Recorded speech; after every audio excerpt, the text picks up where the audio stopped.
It's time for Shawn and Maya in the morning. Quick pitch to Walter, looking for the record, cuts back, he's got it, he's out of it at 25 to the 26-yard line. Walter Payton becomes the National Football League all-time leading rusher.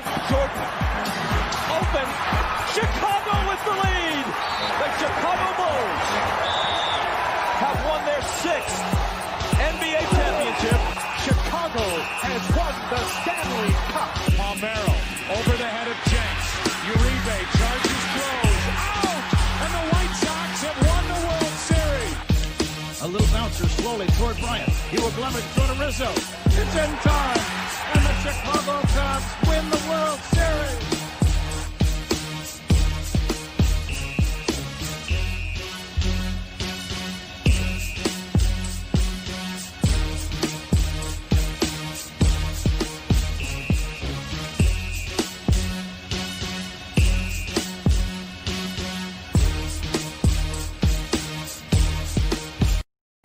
What up, what up, what up? Welcome to Shawn and Maya in the morning on this beautiful, beautiful House Music Monday, Bears Victory Monday.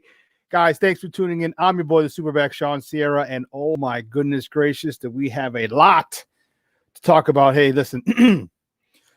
Guys, listen, if you're watching this on Facebook Live, well, then I guess you found us on Facebook. Now, if you're watching this on the app, I guess you found us on our app. And if you haven't downloaded the app, please download the app. SportsZone Chicago, wherever you get your apps from. iTunes, Google Play, Amazon, wherever. And if you're watching this on our YouTube channel, and thank you very much. And if you have not subscribed to our YouTube channel, please make sure you do so, SportsZone Chicago. Now, you can also tweet the show.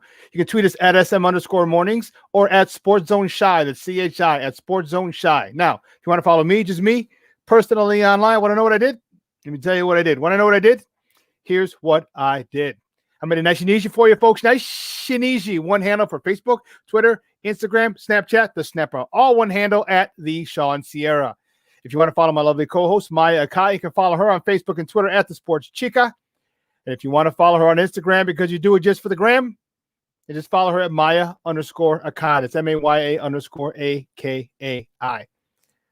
Listen, we have a great show, but I need you to get interactive with us today. So what you're doing, what you're going to do is if you want to be part of the show, wherever you're watching us from or listening from, whether it's app, Facebook Live, or our YouTube channel, just leave a question or comment right there on the platform that you're using. It'll come over here, and my guy will post it up here, and we can talk about it. We can argue, we can debate, we can go back and forth. But we definitely want you to be part of the show. Want a little interaction between us. Let me bring him out. I want to say what's up to my guy, man. He is my Puerto Rican Swiss Army knife, the whiz, the man behind the curtain, the guy who makes it all run. Ivan Vargas. Ivan, what's up, Papa? Good morning, Shawn. What's up? Hey, Victory Monday, back-to-back weeks. It's a plus, I guess. It's a plus. Looking forward. Forward. I don't know what to look forward to, but we're looking forward. We're going forward. Always forward, never back. Always forward. It was fun to watch yesterday. I'm not gonna lie. It really was fun. Mitch looked great at times, and then I'm not gonna. No, don't say times. He looked good most of the time. He had two bad throws. That was it. Okay, but I'm not gonna make I'm not gonna give him I'm not gonna make that an exception. I'm not gonna be like, oh, he was great all day, but that interception in the end zone, dude, that is the death blow. That's the kill. You have to have points in that drive. I know they won the game. The defense ended up holding them late in the fourth. But you can't have that, man. Let's talk about this later. Let's talk. Don't take my. You're taking all my. I'm done.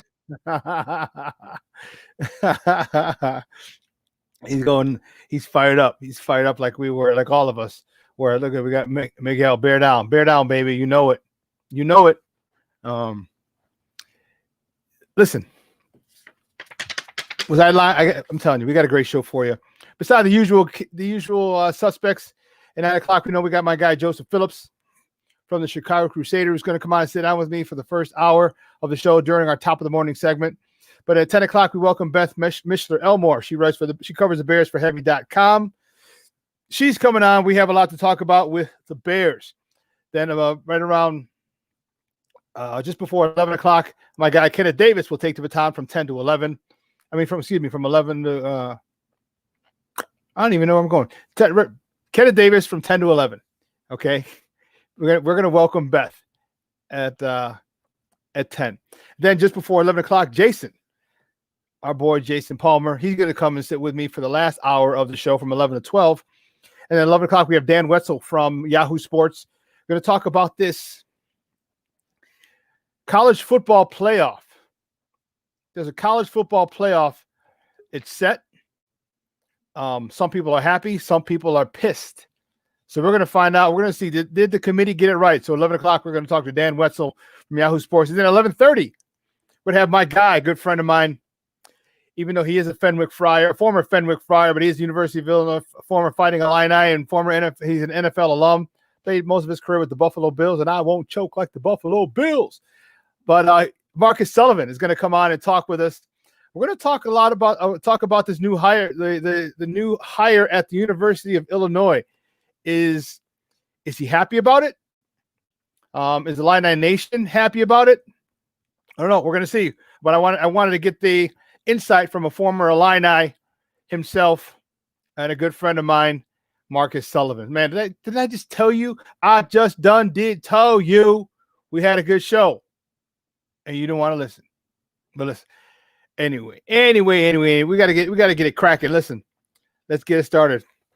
You know how we do the first segment of every show. It's called Top of the Morning to you, and these are the hot topics of the night before, or just of sports in general. And boy, oh boy, do we have some doozies. The top of the morning segment is powered by the Chicago Crusader newspaper. And with that, we bring in their guy. We bring in our guy. We bring in your guy. Guy you can find on Twitter at ACA Joe. Guys, bring him out. Joseph Phillips. Joseph, what's up, Papa? What's up, Papa? God bless. How you doing? Oh, man. Just got it on last night. 6 stories, man. 6 stories in one day. So I feel good right now. Damn, that's a lot of writing, bro. I know, right? That's a lot of writing. Got me a nice hour of sleep. I'm ready to go. Let's do this. A nice hour of sleep. Good stuff. It's like the college days, baby. Just like the college days. Just get it done. Get it done. Hey, you know what? No one asks how rocky the ocean is. Just bring the ship in.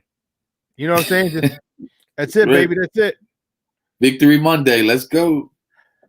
You're damn right. Bear has house music and Bears Victory Monday. Come on, man. You know what time it is.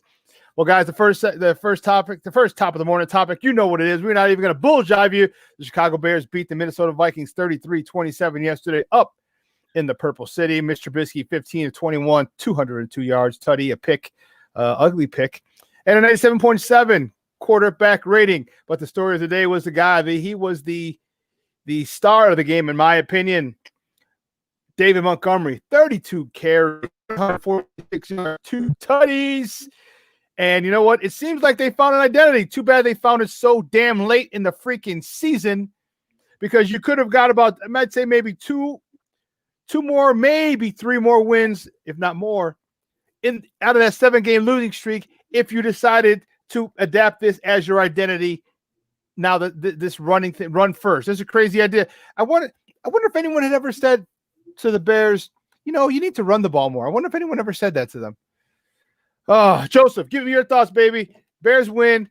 David Montgomery is a man. And listen, are you excited? Are you happy? But give me your thoughts about yesterday's game. Well, number one, I have 2 words for you. And I know you love this. 32 carries, okay? 32 carries at the end of the day. All right. And then at the end of the day, I'm very excited. Number one, Money Mitch, yesterday put on another show, 200-yard passing game, 1 TD, 1 inning, at the end of the day, scored 20 points, 20-plus points for 3 consecutive games in the first half. So, Mitch is putting up good numbers right now. The sad part is that it's a possibility that we waited too late. That's exactly the issue.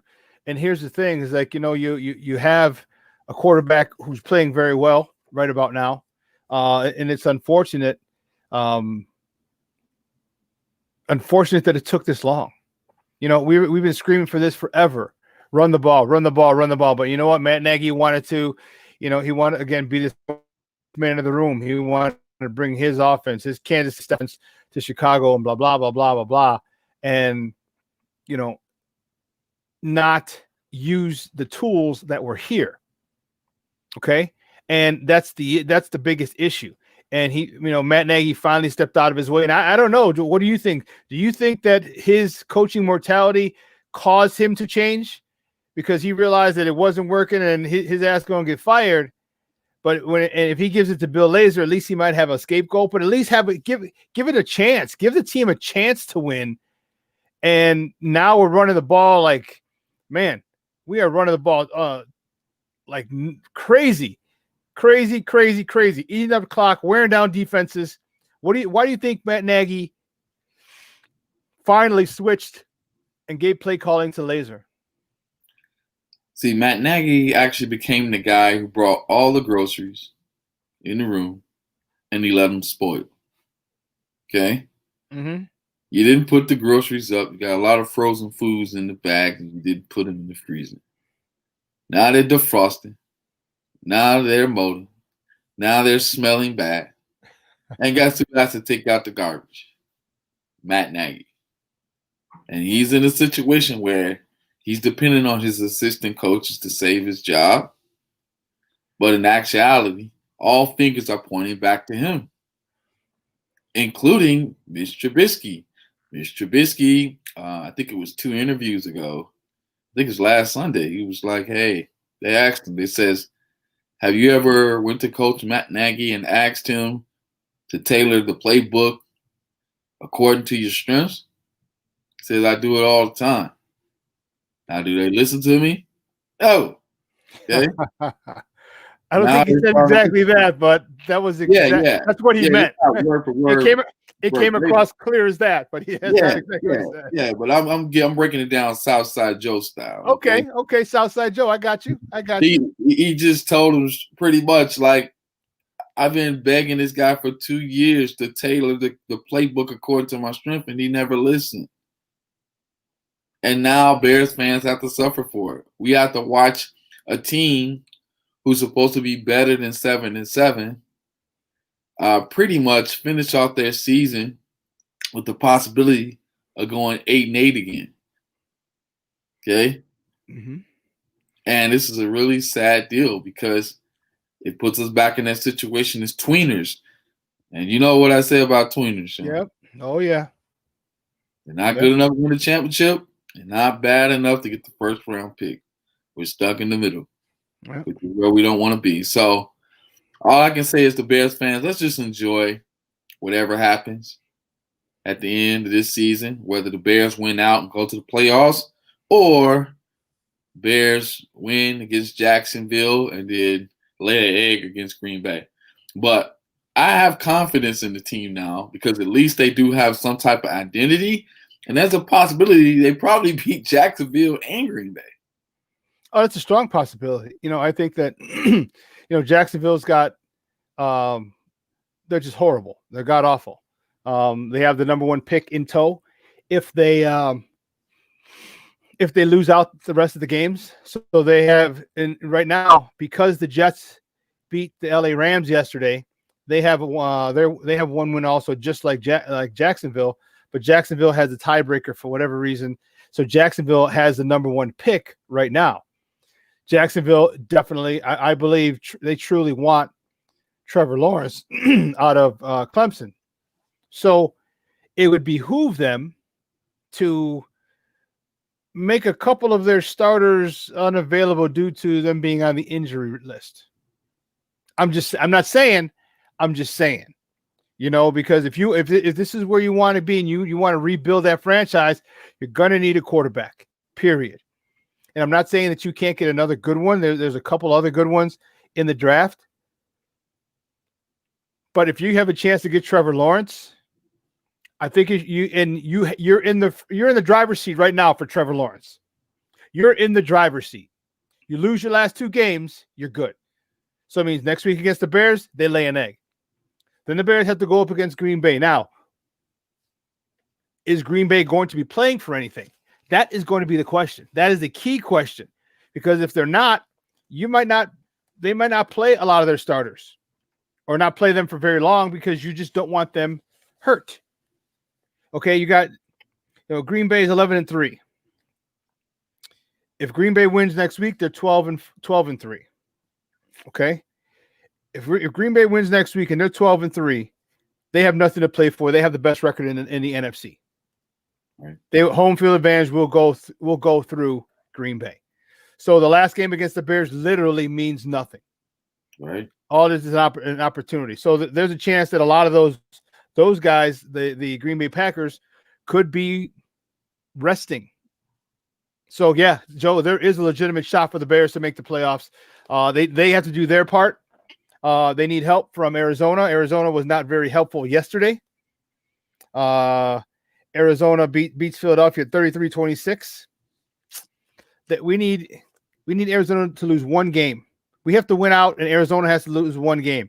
It'll be better if Arizona loses 2 games. That'd be much better. Who do they play next week? Arizona, San Francisco. So San Francisco comes to Arizona on Saturday, and then the final week of the season. Oh, wow. Arizona goes back to the Rams? What?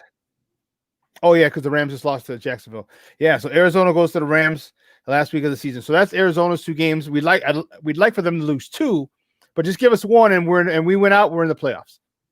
I was concerned yesterday, and I'm not saying that the defense is slacking off, but I watched the defense take their foot off the brake. Take their foot off the gas late in the second quarter yesterday. And I think they kind of let Minnesota back in the game because they pretty much built momentum coming back after halftime, and they scored quickly.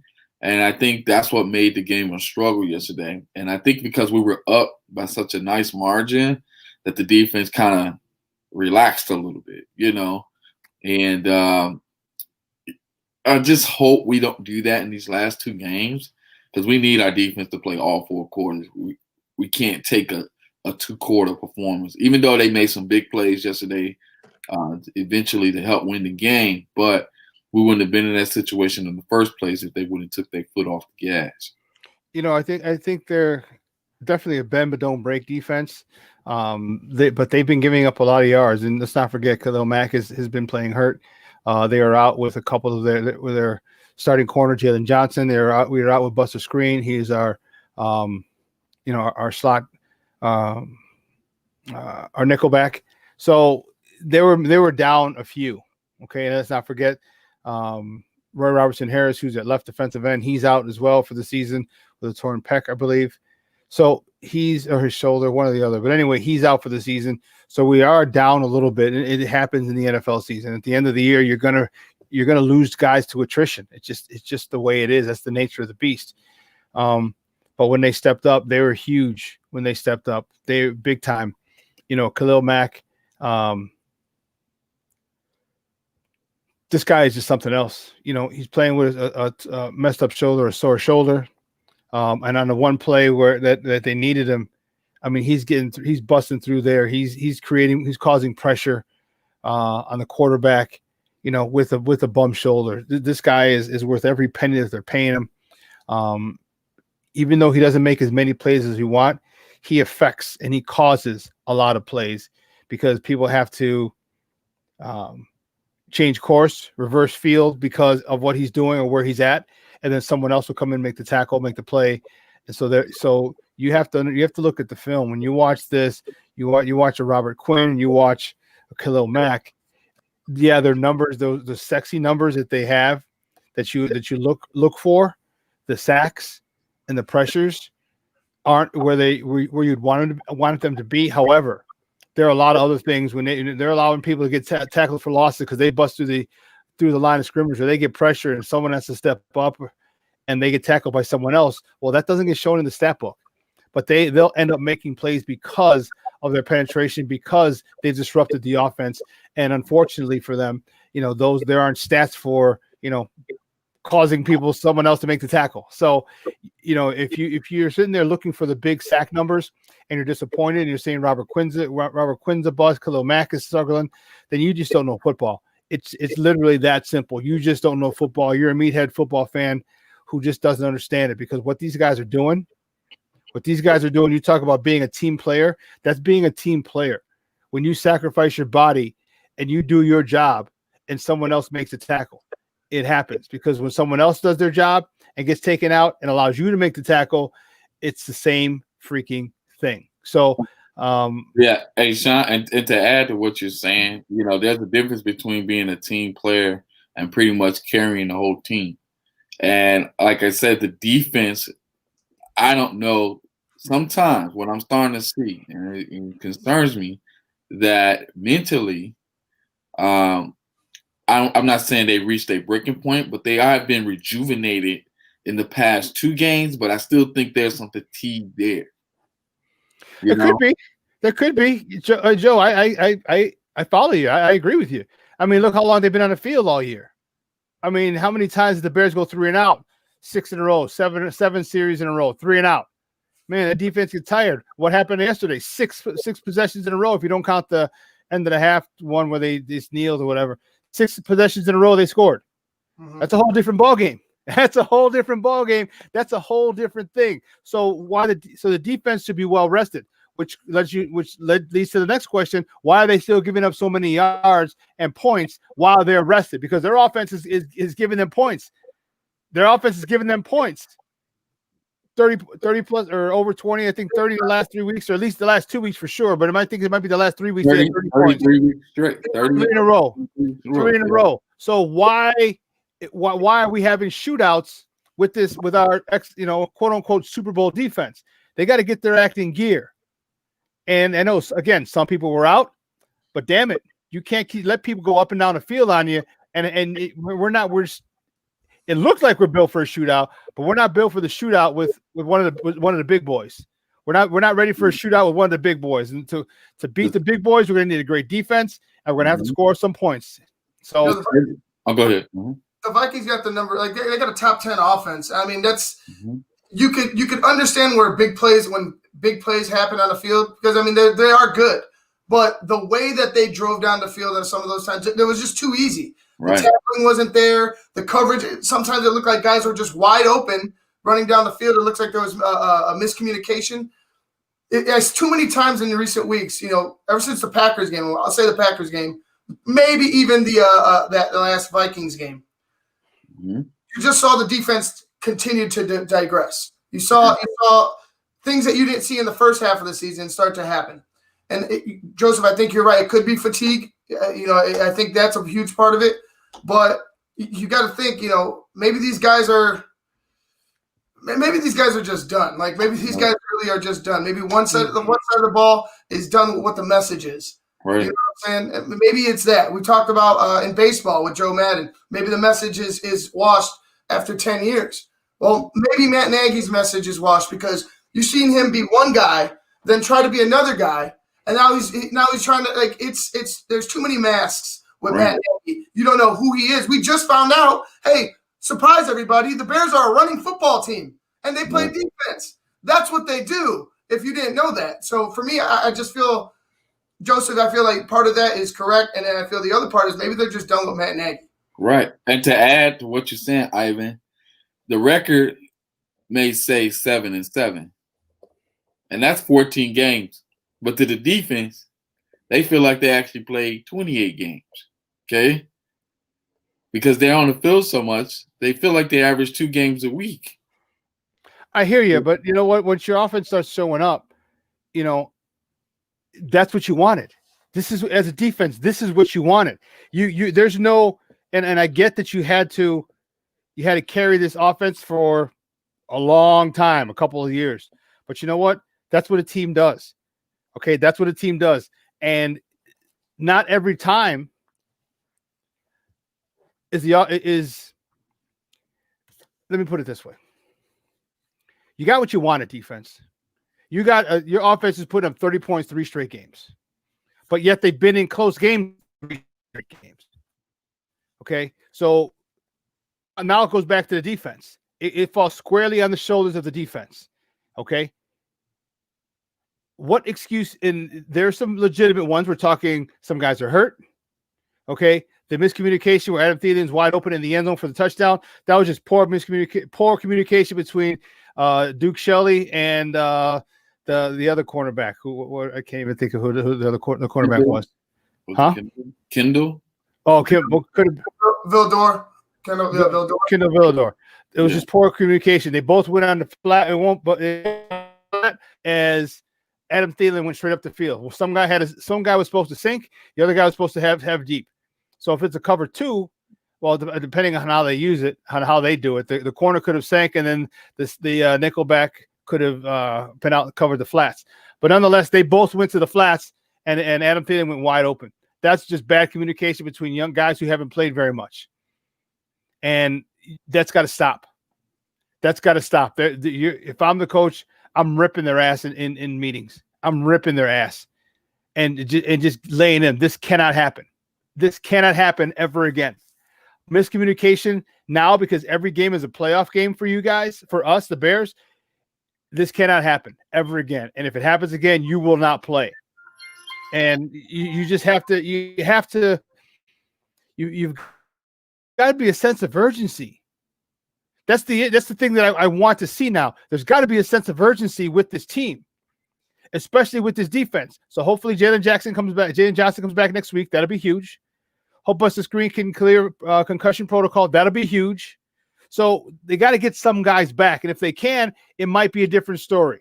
But I just want to see this offense continue to do what they're doing and helping this defense out, because they carried you for the last, year and a half? Almost 2 years? You're still on mute. Mute. Yeah.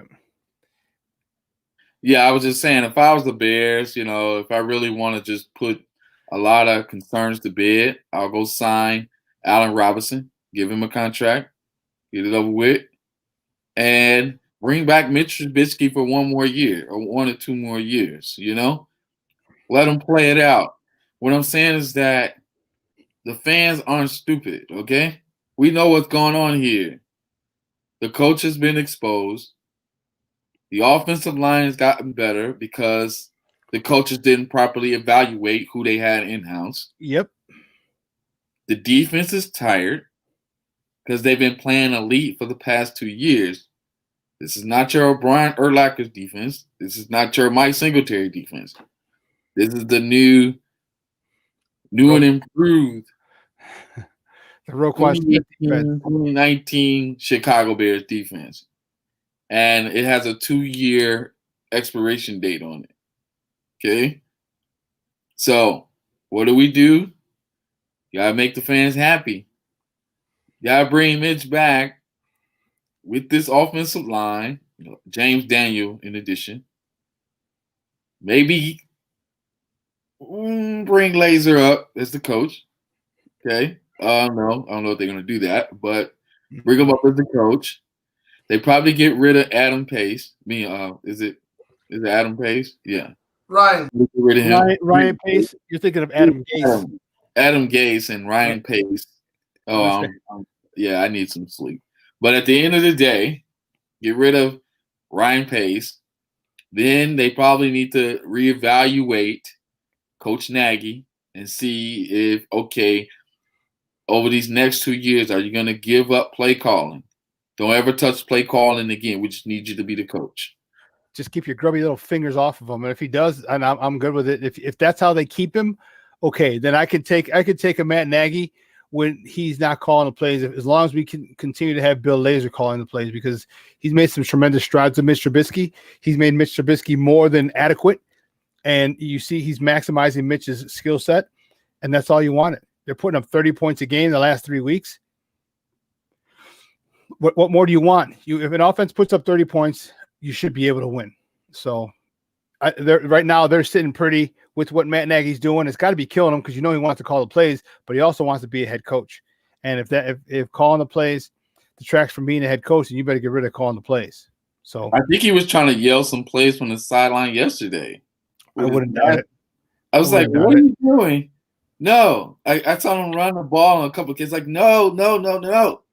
Leave them alone. Leave them alone. They're doing fine without you. Well, listen, we got to take a quick break. And on the other side of the break, we have more top of the morning topics. So don't go anywhere, folks. Keep it locked right here. Shawn and Maya in the morning on SportsZone Chicago. Hey, this is Gary Payton, and we listen to Shawn and Maya in the morning. Do that.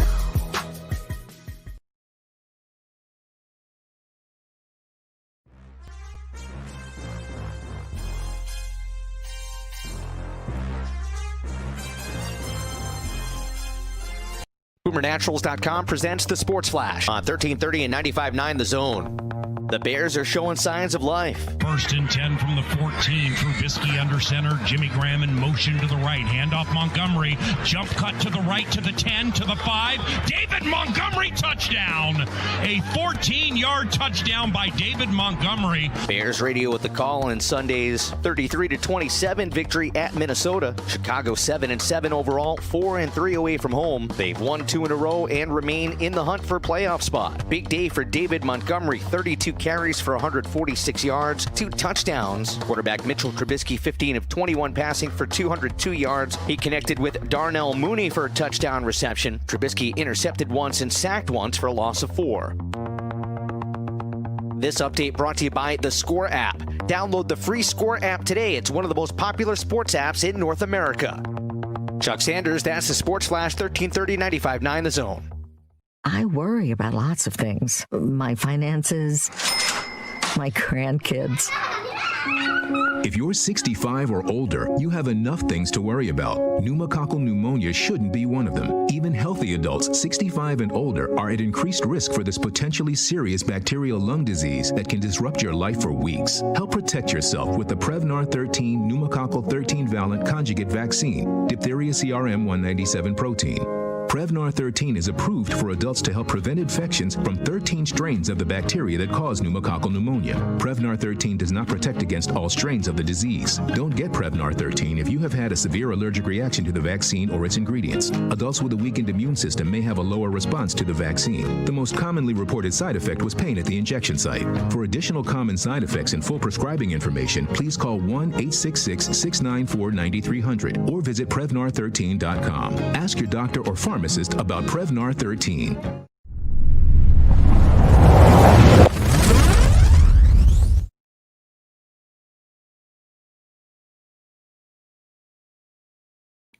Welcome back to Shawn and Maya in the morning on SportsZone Chicago. So we were talking a little Bears, but we're gonna move on a little bit. Top of the morning topic: college football playoff pairings are in. Notre Dame got it handed to them with a full-strength Clemson team, by a full-strength Clemson team, and they still stayed in the top 4. So it plays out like this: number 1, Alabama; number 2, Clemson; number 3, Ohio State; number 4, Notre Dame. So the playoffs are this. And there's something interesting about this first game as well. Alabama, number 1, Alabama versus number 4, Notre Dame. That will be taking place at the Rose Bowl. However, the Rose Bowl, that playoff game has been moved from the Rose Bowl to AT&T Stadium in Arlington, Texas. California has a ban on congregation gatherings. And I don't know if you remember, Brian Kelly said, if Notre Dame won, they considered forfeiting or boycotting the game at the Rose Bowl because parents of the student athletes wouldn't be able to go. They would not be able to attend. And he's like, that's the whole thing about this. Like, you want your parents and family to be able to come and see you. And luckily, he doesn't have to worry about that. Well, actually, he does. But what they did is they moved that game from the Rose Bowl to Jerry Jones. Like, hey, I got a beautiful stadium here in Texas. So they moved that game to AT&T Stadium in Arlington, Texas. And then the other game is the Sugar Bowl down in New Orleans. There's no issue with that. Number 2, Clemson versus number 3, Ohio State. Joseph, do you think the committee got the 4 teams right? I believe they got it absolute correct. At the end of the day, When it comes to Notre Dame, I think by them beating Clemson earlier in the season, it gave them that, that extra weight to eventually land at the number 4 spot, whether they win or lose in that last game of the season. And I think Notre Dame kind of let their guards down also, in that game against Trevor Lawrence, because I think they were more focusing on playing on the national championship than playing in the playoff game. So not to take anything away from Trevor Lawrence, he was good and all, and I said he was going to eventually beat Notre Dame, because if he was with them in the beginning of the season, they would have also won. But he wasn't there, so therefore Notre Dame were in a situation now they can play for the national championship, and Trevor Lawrence has to bump heads with Ohio State. Well, they can't just play. They got to play Alabama. Yeah, that's right. I felt like Brian Kelly left too much on the field. Like, there's a couple situations early where you get into the red zone and you just, especially I think there was one within the 5 or something like that. They had an opportunity and they end up kicking a field goal. You can't have that. You have to, I was like, you have to go 4 downs. You have to leave them, let them go the 90-some yards if they stop you. But you needed touchdowns because they had it, Trevor Lawrence. You just left. I felt like you left too many opportunities out on the field. Yeah, well, I totally agree. It's I don't know. Texas A&M is really good. Texas A&M at number 5 is not happy. Texas A&M, there was a lot of dismay from Texas A&M, and I think they have a right. I think they have a right to. They have a legitimate beef. Okay, but unfortunately, you have people. When you're making there's only 4 teams allowed, and at that point, I think there's a bigger draw with Notre Dame, Alabama, than Alabama and Texas A&M, because you got to remember it's all about the money. You have to remember it's all about the money. And who's going to draw more? Notre Dame fans, they always draw. And the Notre Dame fans draw, and then Notre Dame haters are on that bandwagon as well, because they're going to watch just because they want to see Notre Dame lose. So that's just more people watching. So I think that when it came down to it, it was just a money thing, and they realized that Notre Dame has a big draw. They're a very polarizing team, polarizing university, and they just get more eyes. Yeah, that's what it comes down to, their bottom line, which is profit, And, like I said, I think if, I know yesterday, actually it was Saturday. I kind of had a feeling that even though Notre Dame, gave it their all, but they kind of knew that they were going to play, you see what I mean, in the Rose Bowl. Like, because they beat Clemson early in the season, and I'm not saying because of the rankings and stuff like that, but I'm saying that they had a feeling that they were going to be in the national championship. And with that being said, Trevor Lawrence, they missed him by 2 games? He was 2 games he was out.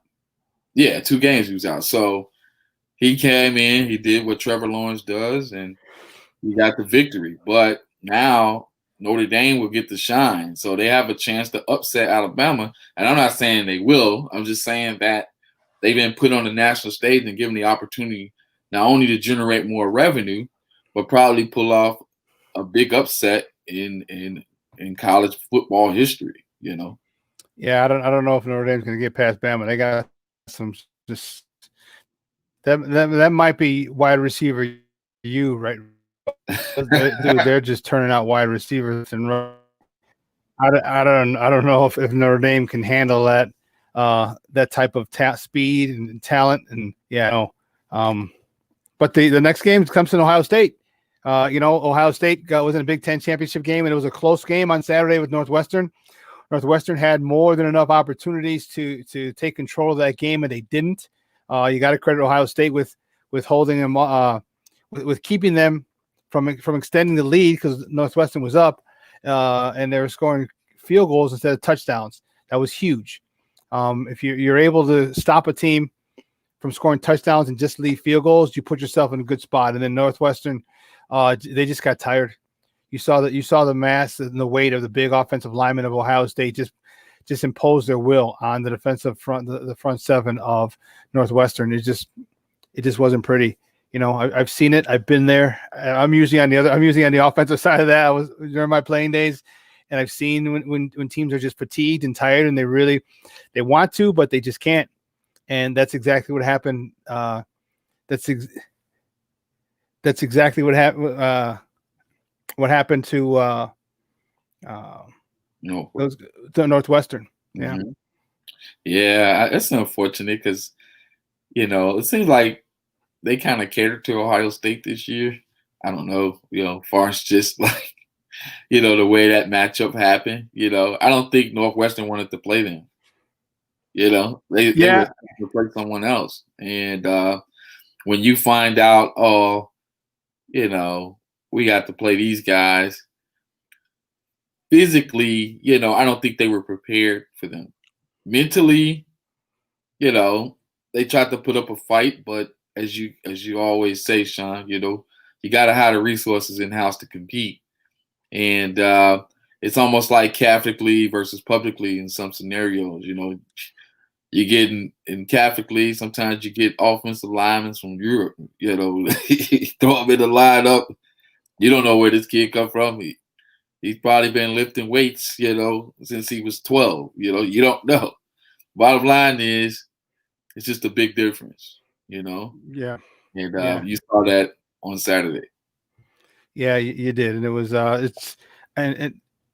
and this is what we're talking about, about Northwestern and can they become a big time program? Because I think they're happy being 9-10 wins a year, but do they want to take the next step? But the question is Fitz moving? Is he on the move? Is Fitz leaving and going to the NFL? There's a lot of teams that are going to be interested in his services when the year's over. So we're going to see. So we're speaking of a NFL, the next top of the morning topic. Illini hires former NFL assistant coach and former Wisconsin coach Brett Bielema as their new head coach. Man, it seemed like they were just ready for as soon as they got rid of Lovey, it was like they turned around. I think they had one press conference. Goodbye, right. Lovey. Hey, Brett, how you doing? Come on up, Brett. Our next guest here at the press conference is Brett Bielema. Brett Bielema was an assistant coach for the New York Giants, and he's going to take over the reins down at the University of Illinois. 6 years, and starting salary is $4 million. That's a lot of money. That's a lot of money. It's a lot of money. I think they was cheating on Lovey before they kicked him out of the door. They might have been. Yeah, it's just like, yeah, Lovey. We'll send you the rest of your suitcases once it's over. Gosh, I mean, he hasn't even gotten out the door yet. He's still probably trying to sell his house. Yeah, and move back to Texas. What I'm saying is that they did Lovey wrong, man. You got a guy coming in, and I'm starting to hear a lot of Lovey recruits are starting to decommit. I heard a few of them already have done it, So, yeah, he didn't win a recruitment war, but it's Illinois football, man. Let's be real. At the end of the day, we haven't been winning in years. You see what I mean? It ain't just start with Lovey. This goes back since the Buckets days or the Red Grange days. We haven't won in years, So last competent quarterback I've seen coming out of Illinois, I guess it was Jeff George, would you say? Or somebody before that. But at the end, you don't call Juice Williams competent? Juice, the juice is loose. Yeah, Juice. Kurt Kittner. Yeah, Jeff George. None of those guys aren't Jeff George. They're definitely not. None of them are Jeff George. Yeah, nobody's Jeff George. What I'm saying is that's the last. I know Juice was called, but he was running for his life all the time. They didn't have an offensive line to protect him. I never seen Illinois put it all together. What I'm talking about in three phases: offensive line, defensive line, and special teams. I never seen it put all together. I've seen Notre Dame put it together. I've seen Northwestern put it together with Darnell Autry and their Rose Bowl squad along with Pat Fitzgerald. But I'm still waiting for Illinois to put it all together, and I haven't seen that yet. So, yeah, you fire another coach and pay and overpay for another one. I don't know this guy. Like I said, I think it was kind of a fast hire. They didn't give anybody else the interviewing process. It seemed like he had this guy in the back of his mind, and he hired him. Well, Brett Bielema, remember, he won three Big Ten titles with Wisconsin. This guy can recruit. This is the tag on him. He can recruit. He can recruit. He took one of my kids from Curie. One of my kids, James Adeyanju, was a defensive end, number 16 defensive end. He came out the year that Jadeveon Clowney came out, and instead of going to Illinois, he ended up going to Wisconsin. So this guy can recruit, and if he can recruit in state, and that's the one thing, Chicago or state of Illinois has got a lot of really good players. The Chicagoland area, and you do have some others in the rest of the state. Let's not forget East St. Louis and other schools downstate, but the majority of your talent in the state of Illinois is in the Chicagoland area. If he can recruit there, and that's where Lovey was really deficient in doing that. But Shawn, didn't he recruit, or didn't he pretty much get Russell to come leave NC State to go to Wisconsin? He got it, and he got Russell Wilson in his graduate year. Yeah, well, you got my support. If you can pull off recruiting Russell Wilson and the player that he turned out to be, and you convinced him that Wisconsin, out of all places, the cheeseheads, is the place to play, hey, I guess you can recruit anyone. But I just didn't like the way they did Lovey. That's all I'm saying. Like they could at least gave him at least a month or two, to just, for everybody to just recover from this, versus like, oh, by the way, we fired Lovey last week. We hired our coach this week. It's just kind of like, it looked like it's kind of rushed. So yeah, I think they were in bed with Bielema before Lovey was gone. So yeah, I agree with you. But if this guy can do what he did, come anywhere close to what he did with Wisconsin, Illinois is going to be back on the map in no time. And at 11:30 to close out the show, we're going to have a former Illini football player, a good friend of mine, who played in the NFL for 8 seasons, somewhere in there. Marcus Sullivan is going to come and talk about this hire and if it's good or bad, and I want to get his take on it because, Illinois it's our state school, and it's always good.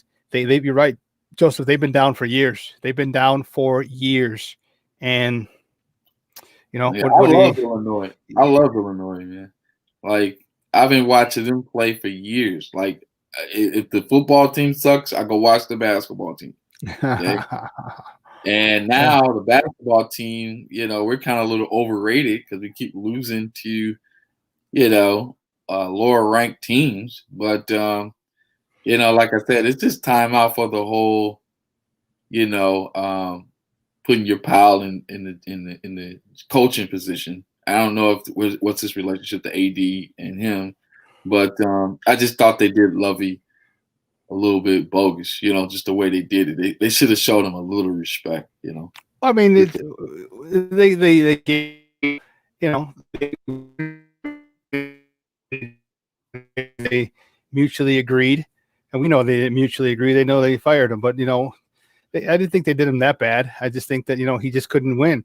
He couldn't recruit. He refused to recruit Chicago hard, and that's where you got to go. You got to come in the Chicagoland area, and these kids want to go to a bowl game. They want to get to the college playoff. You got to recruit. You got to get a whole bunch of these kids together because the talent that's in Illinois. I mean, look at all the people that are leaving. I mean, Kenny Galladay, Detroit Lions, one of the best wide receivers in the NFL. All right, went to Eastern Michigan. Okay, you have a couple of other guys who just don't come here. They go to Michigan. They're going to go to Ohio State. They're going to go to Michigan State. They're going to go to Purdue. and you got to keep everybody in. You got to keep top talent in state, and if you don't, this is what happens. Yeah. This is what happens. Well, the next top of the morning topic, a little Bulls basketball. Woo! On Saturday, the Bulls came back from 22 down to beat OKC to finish the preseason 3. And one of the things that I really liked about this team is like they're moving the ball. I really like the end of the game. The basketball IQ seems to be a little higher than it had been in the past. I just think that it is a situation where cleaning house from the top, but now in getting a new president of basketball operations, getting a new general manager, getting a new qualified, certified, well-respected head coach who brings in a great staff, it's just doing wonders. It's doing wonders. And I'll tell you what, I love what I'm seeing with this Bulls team.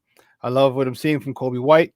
I love what I'm seeing from Zach LaVine and all these guys, but those guys in particular, I'm really happy with what's going on. And now they start. Now they count for real.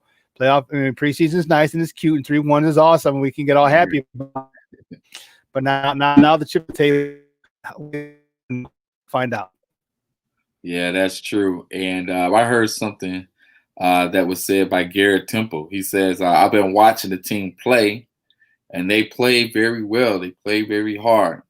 But what they're missing is consistency, And he says the only way you're going to develop consistency, you have to come out there and play like that every day. You got to come out there and play hard on every possession. You can't take nights off. And I think Friday game was a perfect example of, the starters probably wanted to rest. They were a little fatigued, but at the same time, you haven't done anything. Okay. This is preseason. Get in shape, get out there and play your minutes. Like he said, play every possession like it's your last possession. And then when you start playing hard, you're not thinking about resting because you're having so much fun blowing the team out, And I think they learned that in, I guess, game 2 against Houston. They was like, wait, the game is over? We're still scoring the basketball. We're scoring in our sleep. And that's the different mindset and mentality you have to have.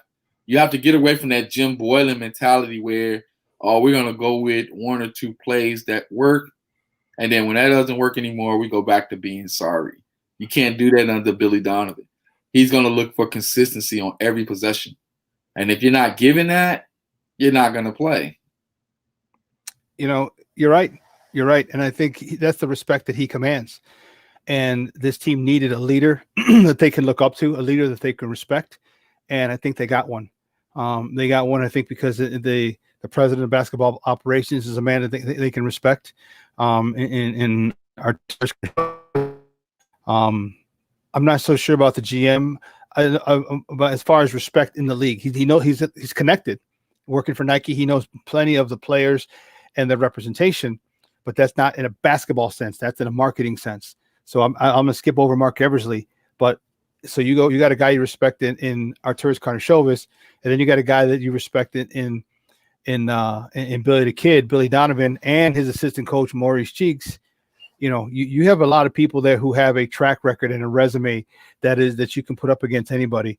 And you start getting qualified people coaching these teams. I always said, Joseph, you need basketball people making basketball decisions. And now look what happens. You have basketball people making basketball decisions, and look how quickly this team has turned. All right, there's not a lot of turnover on the Chicago Bulls team. There's not. Right. The guard you just mentioned, Temple, Garrett Temple. But other than that, there's maybe one more guy. But other than that, the other 10 are the same from last year. And look what a difference a year makes. Look what a difference having someone capable and people respected in leadership positions. Look how that's translated. Again, it's literally just preseason, but right. You feel something different. You see something different. You feel something different about this team, and it's going to be great watching this team going forward. Right, and in the words of Stacey King, as he says, KYP, know your personnel. Yeah. And I think that's what they're doing now, Bulls management. They're getting to know their personnel. They're going to find out what these guys' strengths are and what their weaknesses are. And then from there, they're going to be able to evaluate and make decisions in the off-season based on the performances that they give this year. And a lot of guys are playing for jobs, or they're going to be playing for other teams. Yeah. You know, you what you put on tape is what's, you know, some people are going to be free agents.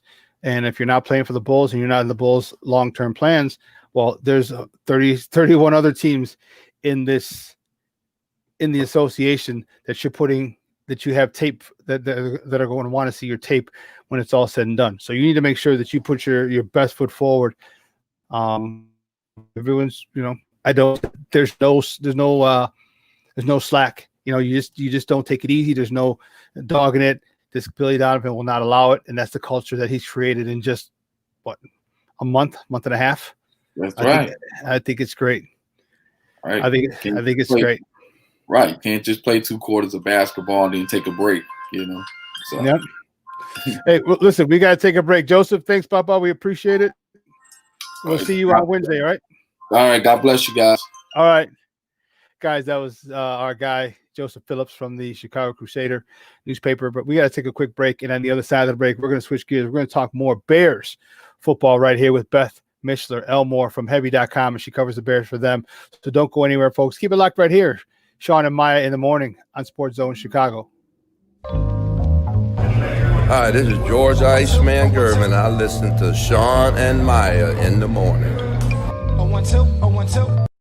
BoomerNaturals.com presents the Sports Flash on 1330 and 95.9 The Zone. The Bears are showing signs of life. 1st and 10 from the 14. Trubisky under center. Jimmy Graham in motion to the right. Handoff Montgomery. Jump cut to the right to the 10 to the 5. David Montgomery touchdown. A 14-yard touchdown by David Montgomery. Bears radio with the call in Sunday's 33-27 victory at Minnesota. Chicago 7-7 overall, 4-3 away from home. They've won 2 in a row and remain in the hunt for playoff spot. Big day for David Montgomery, 32 carries for 146 yards, 2 touchdowns. Quarterback Mitchell Trubisky, 15 of 21 passing for 202 yards. He connected with Darnell Mooney for a touchdown reception. Trubisky intercepted once and sacked once for a loss of 4. This update brought to you by the Score app. Download the free Score app today. It's one of the most popular sports apps in North America. Chuck Sanders, that's the Sports Flash, 1330 95.9 The Zone. I worry about lots of things. My finances, my grandkids. If you're 65 or older, you have enough things to worry about. Pneumococcal pneumonia shouldn't be one of them. Even healthy adults 65 and older are at increased risk for this potentially serious bacterial lung disease that can disrupt your life for weeks. Help protect yourself with the Prevnar 13 pneumococcal 13-valent conjugate vaccine, diphtheria CRM 197 protein. Prevnar 13 is approved for adults to help prevent infections from 13 strains of the bacteria that cause pneumococcal pneumonia. Prevnar 13 does not protect against all strains of the disease. Don't get Prevnar 13 if you have had a severe allergic reaction to the vaccine or its ingredients. Adults with a weakened immune system may have a lower response to the vaccine. The most commonly reported side effect was pain at the injection site.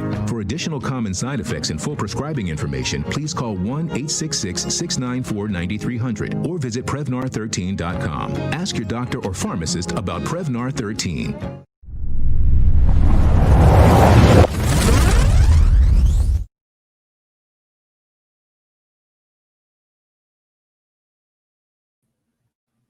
Welcome back to Shawn and Maya in the morning. That's Chicago. And I'll tell you what, it is a great day. And I'll tell you what, I know you're probably saying, I'm not. I would have liked for 2 weeks ago, I would have liked for the Bears to have lost and got a much better draft position. 3 weeks ago is when they decided to make the move and remove Matt Nagy from calling plays. And the first game was good, but you have to remember that happened quick. I think they came off a bye week, and there's no install. You're still running Matt Nagy's plays, but it's just a different play caller. So they lost that game. But then the last couple of weeks, I mean, they put up 30 points in the last 3 weeks. This offense looks a lot more efficient, looks a lot more exciting, looks a lot more capable of holding its own middle of the pack, maybe even a little higher than middle of the pack. Okay, which is what we all wanted, if I'm not mistaken. I think that's what we all wanted. You give me a middle of the pack offense, and for the most part, we're talking, Super Bowl, Super Bears, But real quick, I'm gonna bring in my guy. He's gonna sit with me for the next hour. He's from That Davis Show. You can find him on Twitter at That's Davis. Guys, bring him in. Kenneth Davis. Kenneth, what's up, Papa? How are you? What's going on, man? Good morning. How you feeling? I'm feeling good. I know man. You must be feeling wonderful this morning, huh? You know what? I'm telling you, it's we're gonna talk. We're gonna talk to Beth, and then me and you gonna have it at the bottom of the hour. Me and you gonna talk about it. All right, definitely. So, but how was your weekend? Good? Any? Weekend was a good weekend. Finally finished yesterday evening with the fam watching the last episode of The Mandalorian. Okay. Got a little X-Wing shirt on this morning. So ridiculously good, and it pops up in the episode. I'm not going to do any spoilers, but man, dude, do you watch The Mandalorian? Oh. And it's so funny because I love Star Wars. You don't watch, dude. You are totally doing yourself a disservice. The Mandalorian. I'm about to take a hot take. Well, it's not even a hot take. After the first Star Wars movie and the second one, Empire Strikes Back. Mandalorian is probably the best Star Wars project after that. Because even though I was young enough to actually, and I was 3 to go to the show and see Return of the Jedi, I know Return of the Jedi went too far with the softy stuff with the Ewoks when I'm talking about just real Star Wars hardcore. But The Mandalorian is ridiculous. This season, my son had the nerve to say that season 1 was better, and we looked at him like, "What's wrong with you?" This season was so crazy in a positive way. This was sweet, man. If you love Star Wars, you have to watch The Mandalorian. Okay. You are playing yourself. Dude, you really, really, really have to watch The Mandalorian. It's not even a joke. Okay. How many episodes in each season? 10, 12?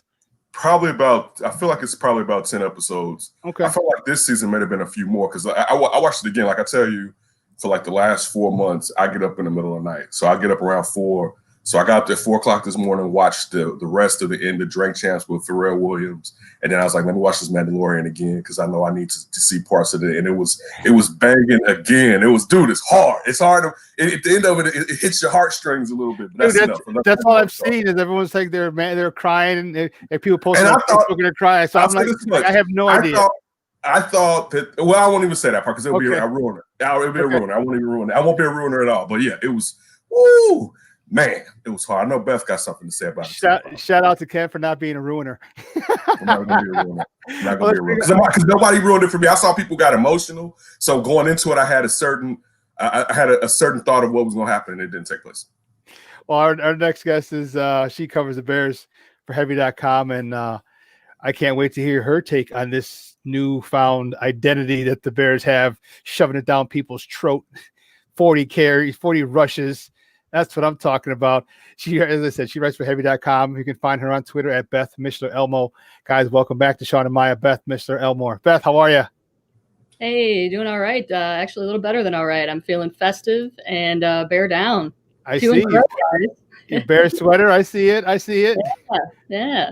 So a couple of weeks ago, we weren't this happy about this whole scenario, and Matt Nagy should have been fired. We felt midseason, something that many people felt that should have been gone, something that the McCaskies don't do.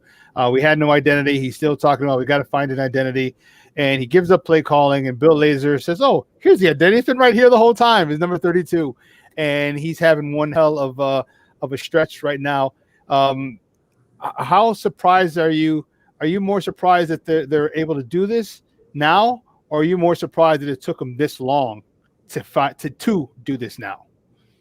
Definitely the latter. I'm more surprised it took him this long. I feel like we were talking about this at the beginning of the season, and I remember wondering out loud, I think it was on this show, why it took this coaching staff so long to get certain players into certain positions. Sam Mustipher, they just discovered could play center like week 12 or week 10, I mean, that kind of stuff, it's more surprising to me, and it still makes me kind of pause when I'm talking about Matt Nagy. I'm not willing to extend him or jump on the Matt Nagy train specifically just yet, for those reasons.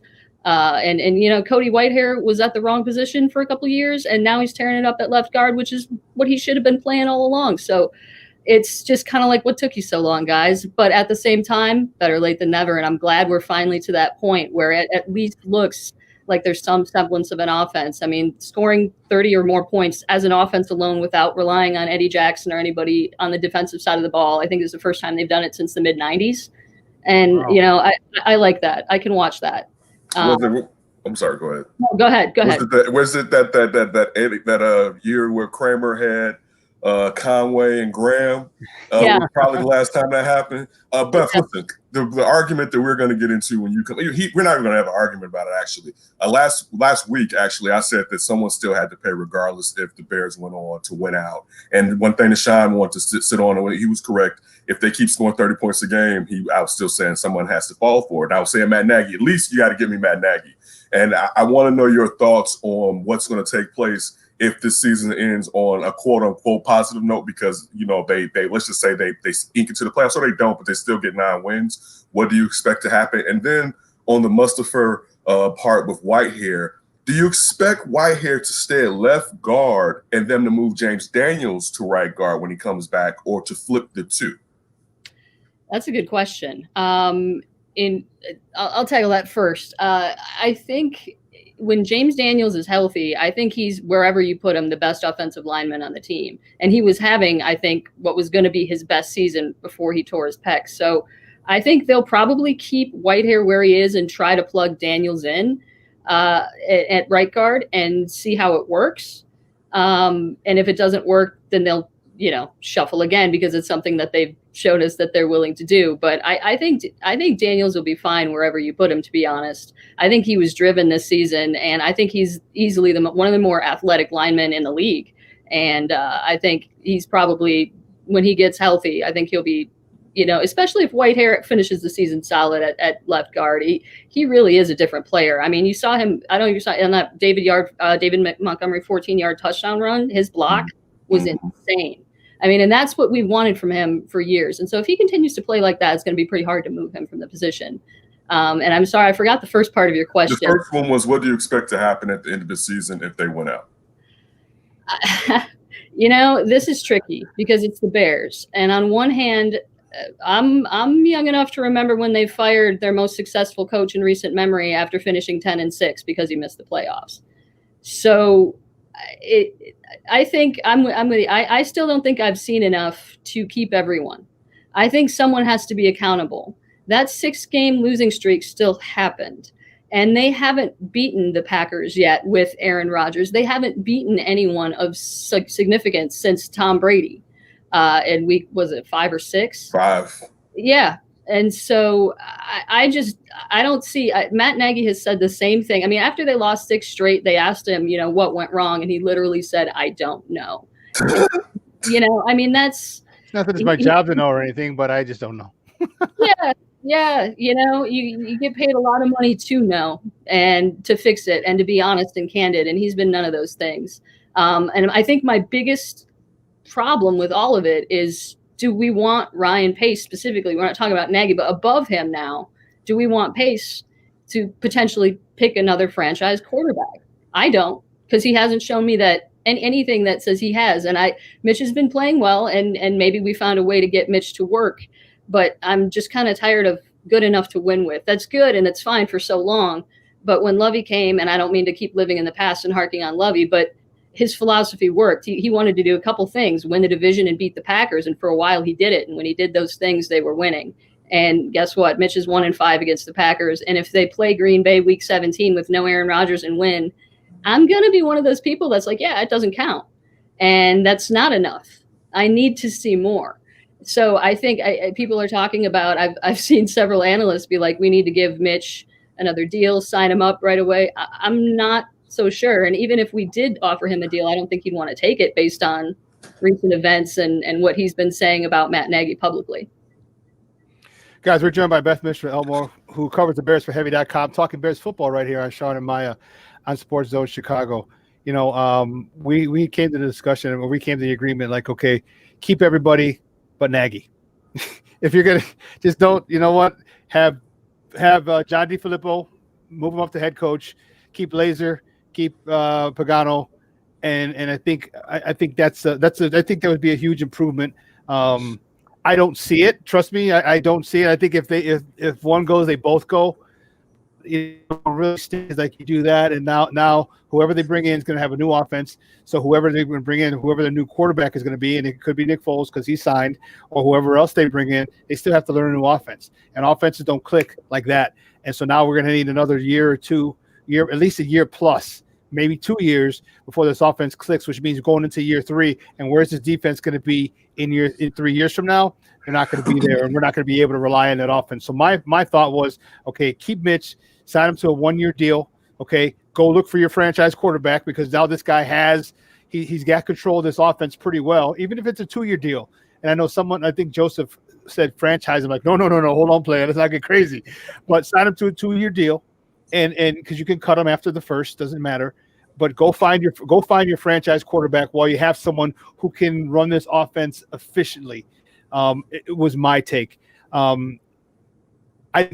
They need to fire Pace as well, but I think if one's gone, they're both gone, and that's really far would that set us back with bringing in someone, as I said, with that defense who's starting to look a little porous now.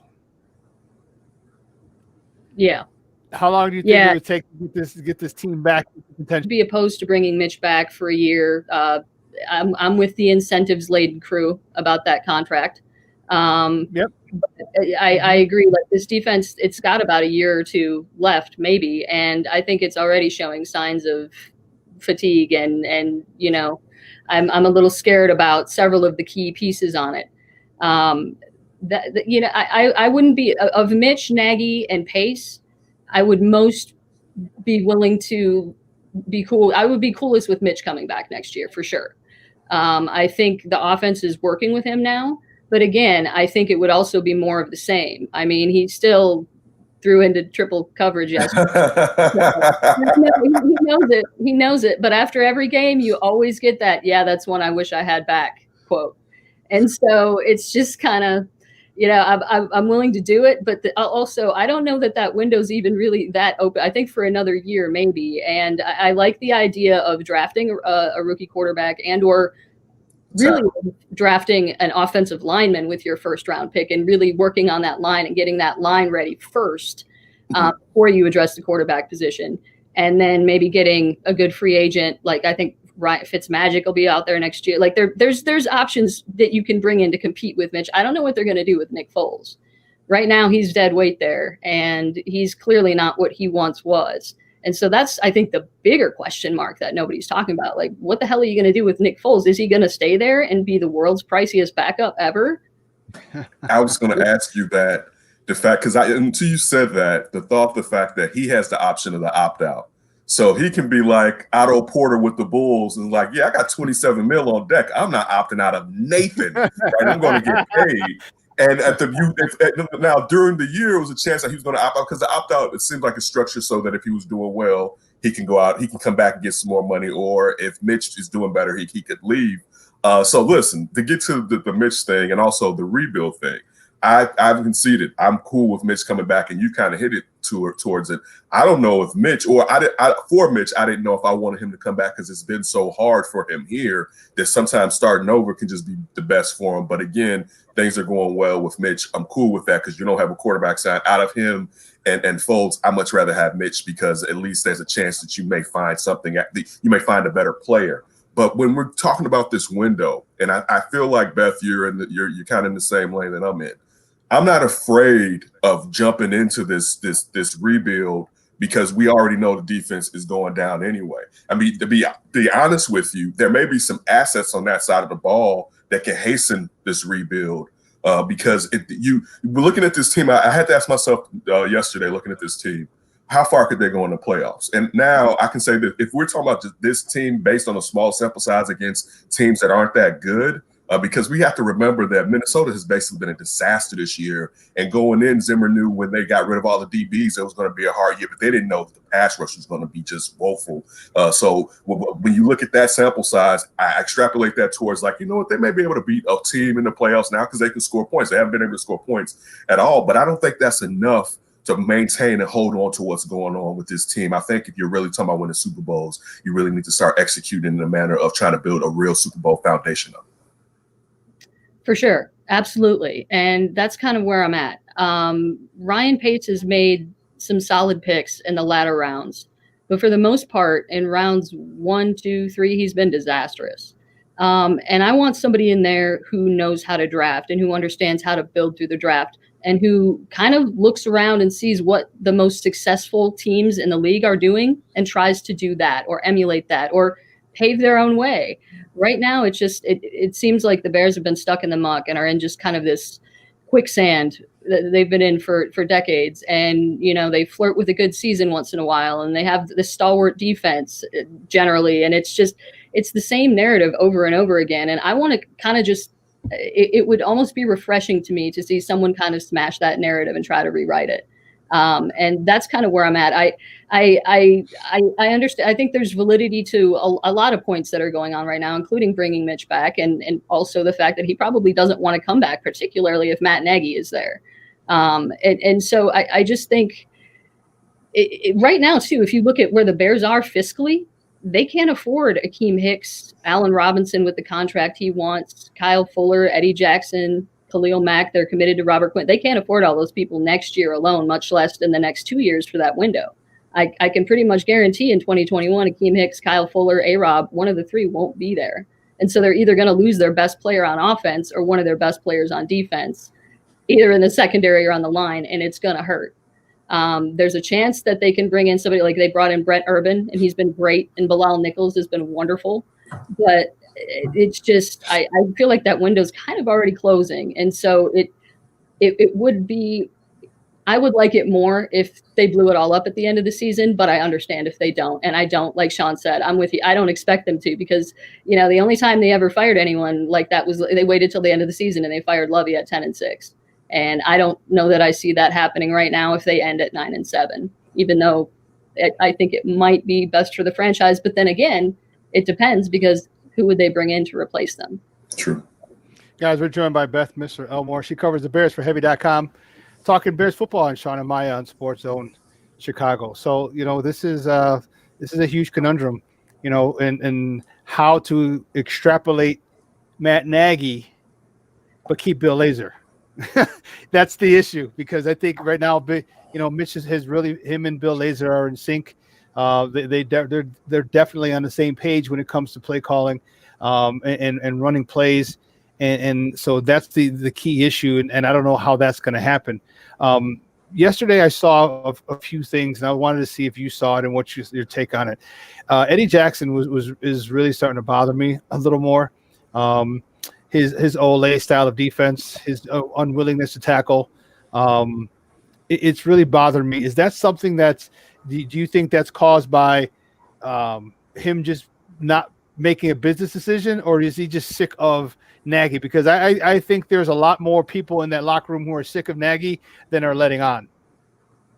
That's interesting. I thought when we were watching, I think it was the Minnesota game, when Tony Dungy was like, this defense is quit, and he was right. I was actually surprised that they played as well as they did against Houston after that, because I thought that game kind of embodied what you were saying about how the defense feels about Matt Nagy. I mean, I don't know how I can't imagine how I would feel about someone who regurgitates the same thing and then says, I'm going to go watch the tape, and then consistently doesn't change anything or put up any points. Now that things are changing and they're winning, the defense still isn't playing well. They're playing worse than they have in a while. I think a lot of that has to do with Chuck Pagano. I'd like him gone too. Yes. Yeah, I think his scheming is ridiculous. I'm tired of seeing Robert Quinn and Khalil Mack in coverage. They're not paid to be in pass coverage. They're getting paid to rush the quarterback. And so I think part of it is scheme with Eddie Jackson. And I think another part of it is, too, he's a ball hawk. I think he goes after the ball. And I think a lot of times he's making a play on the ball instead of a play on the player. That said, I do think there's also truth to him getting kind of lax at times because he's just tired of the same old crap. And I think a lot of those players have been playing that way and showing those signs, including Khalil Mack and Robert Quinn, and to an extent, like the entire team. Look, I want to say on the Eddie Jackson thing because I've been harping on it all season long. Could it just be that Eddie Jackson isn't the guy that we thought he was in that first season and a half?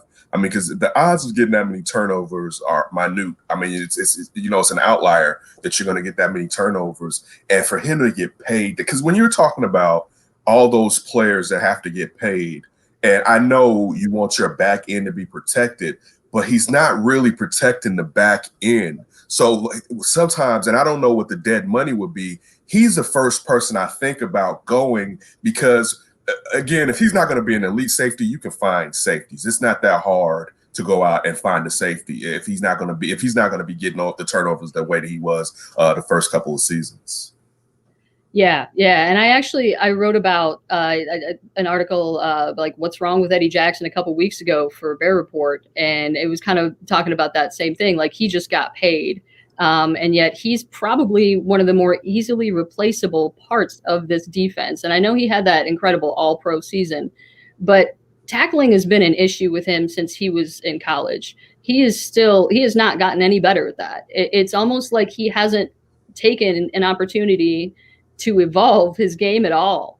And that's what disappoints me about Eddie Jackson is it's just kind of like it's been steady decline since his first 2 seasons in the league. And I know he's not been in the league that long, but you expect more from a player who was an All-Pro and is supposed to be one of the leaders on the defense.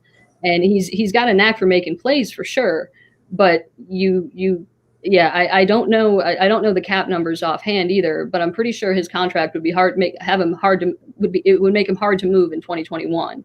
And so I think the earliest they'd probably be able to trade him, unless they traded him. I mean, I'm sure they could find some takers, but he's been easily the most disappointing part of this defense for me by far, because I love his Olay style. It's just kind of like you said it exactly right. It's just kind of like he gives somebody a gimme.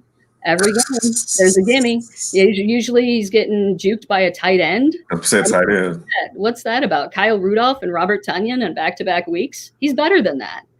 But, sometimes that's what he's putting on tape. So.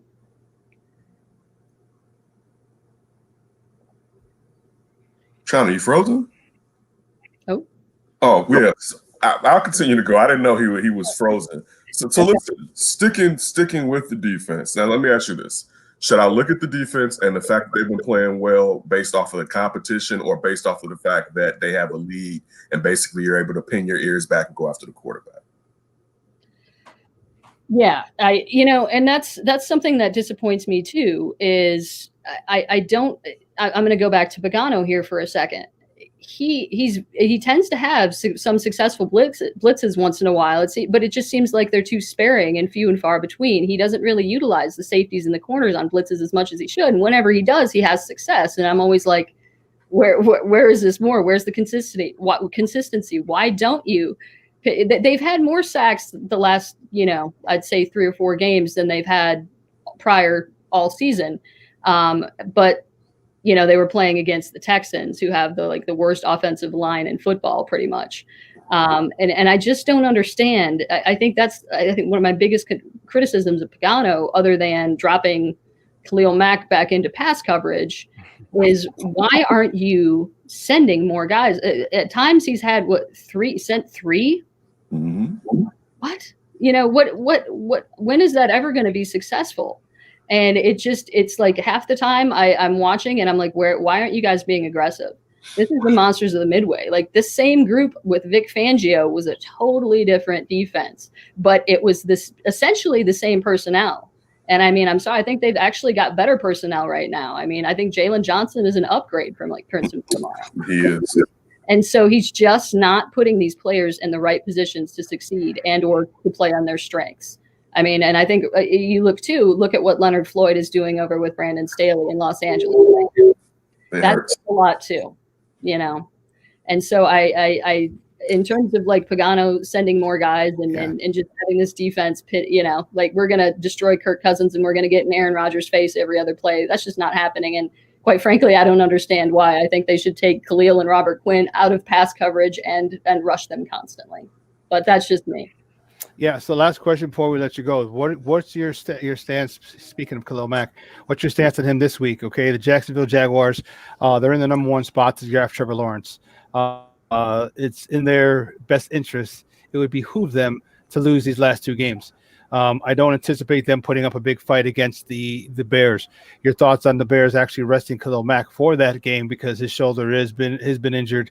And if you're going to take on Green Bay to try and get into the playoffs, you're going to need a healthy Khalil Mack. And don't get me wrong, he still made some phenomenal plays with people yanking and grabbing and tugging him and horse collaring and grabbing him. I mean, everything that you can do, but you can still tell he's still not there. What are your thoughts on maybe giving him a rest, a week off? I know he doesn't want it, but maybe in the best interest of the team for that final week, for that last playoff push. Yeah, I think it's a good idea. I mean, he's been on, after not appearing on the injury report at all last year, he's been on it just about every week this year. And I think the Jaguars game is about as big of a gimme as you're going to get in a 16-game schedule.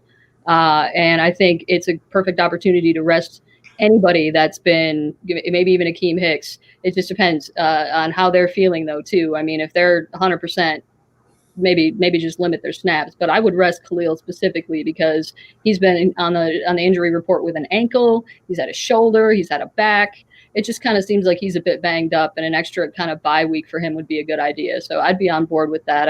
I kind of say, hold your loved ones like Khalil Mack gets held every week. He goes through it every week. He goes through it. And so I think and I do think they have a legitimate shot of getting a playoff spot, as crazy as it sounds, because Arizona is going to play a Rams team that just lost to the Jets and is going to need to win. And so I think if it's real, the chance is real. And so I think as long as it's a serious shot, I think resting your best defensive player, I don't think it's a bad idea. No. Real quick, Beth, do you watch The Mandalorian? I do. I haven't finished season 2. I'm in season 2. I plan to binge it over Christmas with my husband. So what episode are you on? We're just going to get into the 3rd episode of the 2nd season. So you have such treats. You have such treats coming your way. You and your husband are going to enjoy this. All right, you're going to enjoy this. Excellent. I do love some Star Wars around Christmas. It's kind of a tradition at our house, so we're kind of looking forward to binging the rest of it. So. That's dope. Yeah. Great stuff. Hey, Beth, do me a favor real quick before you go. Let everyone know where they can find you online. Yeah, so you can find me at heavy.com. Again? Or you can go to Heavy on Bears Facebook page, and I also write for Bear Report, and so you can find a Bear Report on Twitter. Thanks, Beth. No problem. Thank you so much. Hey, happy holidays. Happy holidays back at you.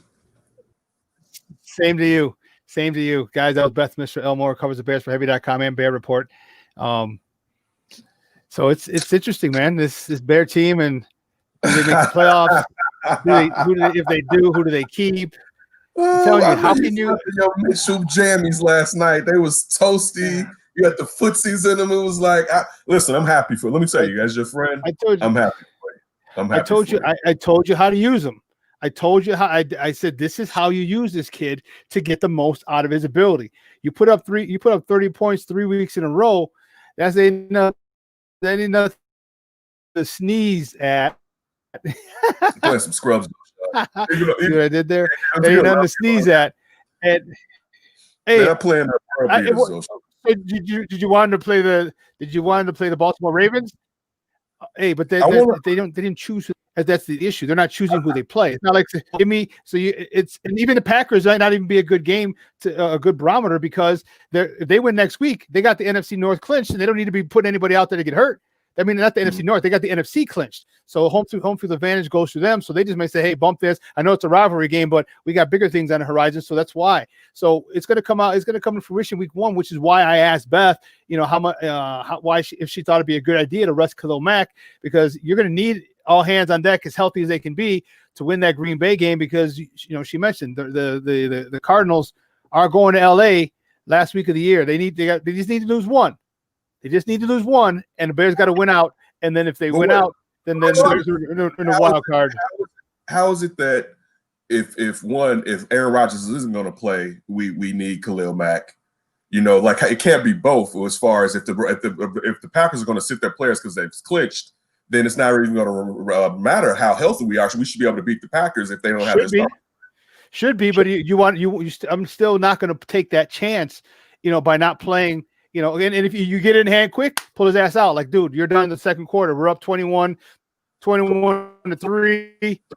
Okay, you're not going back in unless it gets kind of close. You're going to have to monitor him, but that's the game you're going to need because you have to win out. I mean, there's no ifs, ands, or buts. You have to win out. One loss in the next two games, and your season's over. And even with 2 wins, your season's not. You don't go to the playoffs. You still need Arizona's help to lose.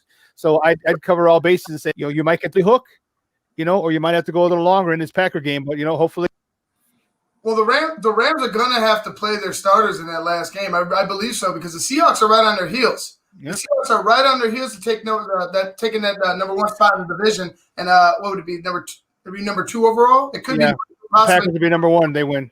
Yeah, exactly. So they're fighting for something. So that last game of the season between the Rams and the Cardinals will be it'll be playoffs for the Cardinals, and it'll be either the number 1 not the number 1 seed, but the number 1 in the division going into the playoffs. So there's a good shot. All they have to do is win out. And for me, I don't think the Packers are sitting anybody. I don't think they're sitting anybody. I think if they're watching what's going on, they're like, all right, we're not going to take a chance at running into a team like this in the playoffs. Because if they catch fire like they've been, if they continue this, this progression, who knows? We've seen teams make a run in the playoffs before. I just feel like why would the Packers want to see a team that has familiarity with them late in the season? Wow.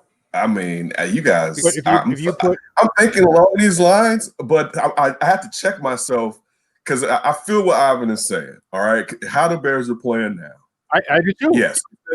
If they keep doing this, they could definitely make some noise. I don't know if Green Bay is like, we need to knock them out. Even though Green Bay dislikes the Bears, and I could see them still being like, listen, let's win this game. But when you have that number 1 seed locked up, the last thing you want to do is have to come to a press conference why someone is hurt because everyone's going to say you didn't have to play so-and-so. Why is Devontae Adams hurt? You know what I'm saying? And so why is Aaron Rodgers hurt? Yeah, So and also it gives you finally a chance to put, to give an extended amount of time to Jordan Love.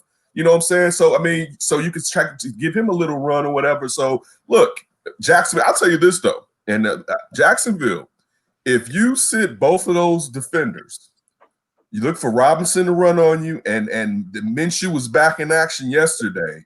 The Bears aren't that type of good. You know what I'm saying? Where I'm just like, yeah, and with your jogging jorts on or whatever. But yeah, like I would not sit there and just be like, again, now, if we have our full accoutrement of players, yeah, the Bears should smack that ass. Right. But if you're talking, because you see, it's a big difference in that defense when Khalil Mack isn't there. Look, I hate to say, well, I don't hate to say it.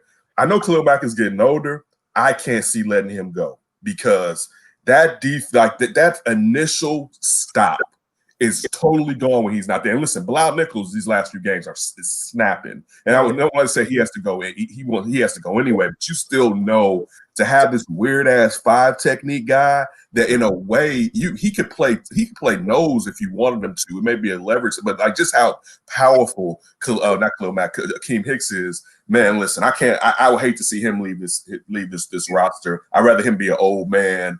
When it's time for him to go, because I just feel like he has old strength. But yeah, I would be if Akeem Hicks isn't there. More importantly, I would still think that there's a chance the Bears should win. But man, it's a real big difference in the defense when Akeem Hicks isn't out there. Dude, I'm telling you, Jacksonville is just they are not. They have their franchise quarterback in tow, and they're like, listen, wow, you look sick. Wow, you looks like you're gonna miss the game. What do you mean, coach? Yeah, you look real sick and injured. So you've been around people with COVID. Get your ass on the fucking COVID list. And listen, the only problem with that though is will the coaches be maintained? Because if I'm going to get fired, right, then there's no reason for me to say. And also, I don't know if we know right now what's the tiebreaker between the Jets and Jacksonville. You know what I'm saying? Because if they're both, let's just say they're both 1-15, who is the worser? Jacksonville has it. They have it. So you're telling me Jacksonville can win this game and still get the yeah, the worser. You know what I'm saying? The goodest. But Jacksonville. Oh, if Jacksonville owns the tiebreaker, Jacksonville has a tiebreaker. Yeah, so Jacksonville has a tiebreaker. Strength of schedule. That's why. Okay. That's why they have the tiebreaker. So Jacksonville gets Trevor Lawrence if they have the same schedule. It's strength of schedule. That's what it is. Okay. So yeah, I'm going to get my one victory, man. Listen, who wants to be the Lions? Nobody. Yes, the Jets screw themselves. Hey, that's what the Jets do, though. Like that's Adam Gase always giving you. Everyone's got their victory. Yeah, true. They should have had that. They should have. Oh, they screwed themselves big time. They screwed themselves. You talk about screwing the pooch. You froze. What? I have no idea what's so funny. Next thing you know, you're drinking. Oh, and I have some weird face like.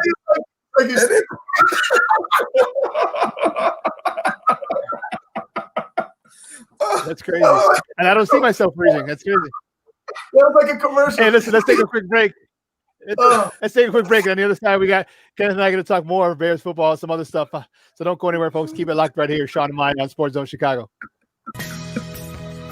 Hey, this is Gary Payton, and we listen to Shawn and Maya in the morning. Do that.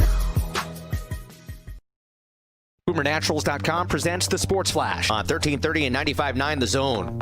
The Bears are showing signs of life. 1st and 10 from the 14. Trubisky under center. Jimmy Graham in motion to the right. Handoff Montgomery. Jump cut to the right to the 10 to the 5. David Montgomery touchdown. A 14-yard touchdown by David Montgomery. Bears radio with the call in Sunday's 33-27 victory at Minnesota. Chicago 7-7 overall, 4-3 away from home. They've won 2 in a row and remain in the hunt for playoff spot. Big day for David Montgomery. 32 carries for 146 yards, 2 touchdowns. Quarterback Mitchell Trubisky, 15 of 21 passing for 202 yards. He connected with Darnell Mooney for a touchdown reception. Trubisky intercepted once and sacked once for a loss of 4. This update brought to you by the Score app. Download the free Score app today. It's one of the most popular sports apps in North America.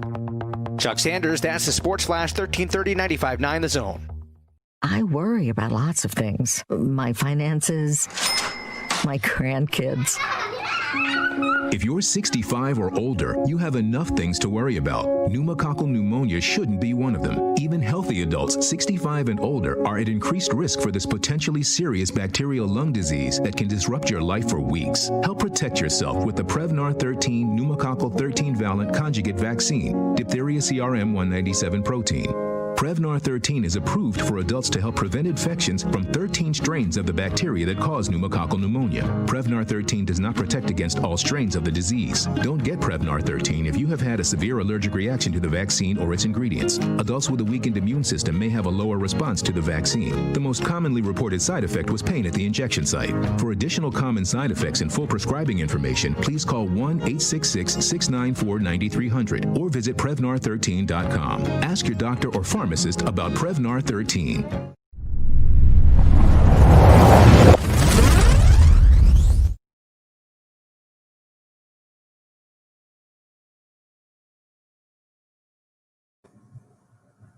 Welcome back to Shawn and Maya in the morning on SportsZone Chicago. Hopefully my technical issues have been resolved. But no, don't put that on Ivan.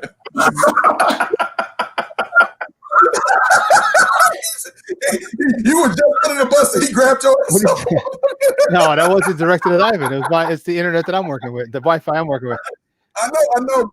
But if you initially say hopefully our technical difficulties, the first thought is what's the producer doing, and then you caught yourself when you said mine. Well, so that's why I got your back, Ivan.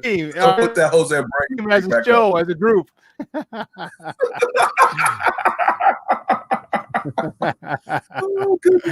Oh goodness! Anyway, that's what I meant.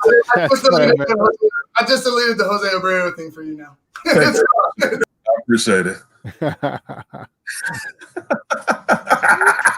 Dude, I miss baseball. I wish it's, so weird about having the seasons kind of thrown off with when, teams playing out of season because of the pandemic. It's like, dude, with basketball coming along, the only thing that can sweeten this up a little bit more is some baseball. And I know, of course, it's cold outside, but Lord, I know we're about to talk Bears, but I'm just saying, like, just thinking about Jose Abreu and the dancing, I really miss me some baseball. I can't wait to jump back into the baseball season, upcoming baseball season, with Tony La Russa and all his drinking and his driving and stuff of that nature. You frozen again? Yeah, because there's going to be. Go ahead. Yeah, there's going to be so many angles to cover. Am I frozen again? No. Yeah. Am I? You're good. You're right. There's so many different angles you can catch this team from. And from Jose Abreu, from Yohan Moncada, from Luis Robert, and then the Tony La Russa angle too. Like there's a couple of different ways to look at this team from and to cover the meeting coming. And here's he's coming back, and it's so funny. Like it's great that that we got the scoop that everyone hated him in the locker room, before, and now there's really nobody still from that except maybe Abreu. He might be the only one. But so how does that work? Older, it's interesting. It's going to be definitely something to watch. Timmy was there too when Adam was there, but that was like his first year. But I'm with you. I hate to say it. I just hope they didn't throw too many different parts into the mix, because when you look at that little clip that came out of NBC Sports where what's his name is talking about the fact that the team changed its culture because of him, and then you look at the comments and Tim Anderson's like, don't interview nobody else, on the team.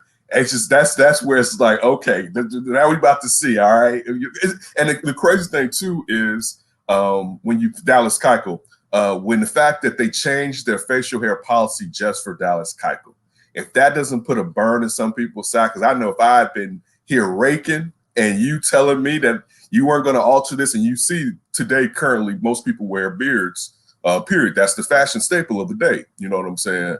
So, and you're not going to allow me to do it, but this dude just jumps off of a turnip truck and you just like, yeah, go ahead, man, rock it however you want to rock it. And then he's in there talking about, man, I changed the culture in this mug, right? And I'm not saying, we all remember that he was upset after that game and said that people were kind of okay. It was easier for them to lose than he believed it should be. You know what I'm saying? I won't say he didn't affect it, but sometimes you also know, us growing up, people would always mention, how much of a leader for a total team, not just for necessarily the pitching group, how much of a leader can a pitcher be when you're not out there every day as an everyday player. So that's just going to be interesting to see, you know what I'm saying? I hope in a positive way. Tony's got his service little community time now that he pled guilty for being a MLB Hall of Fame person.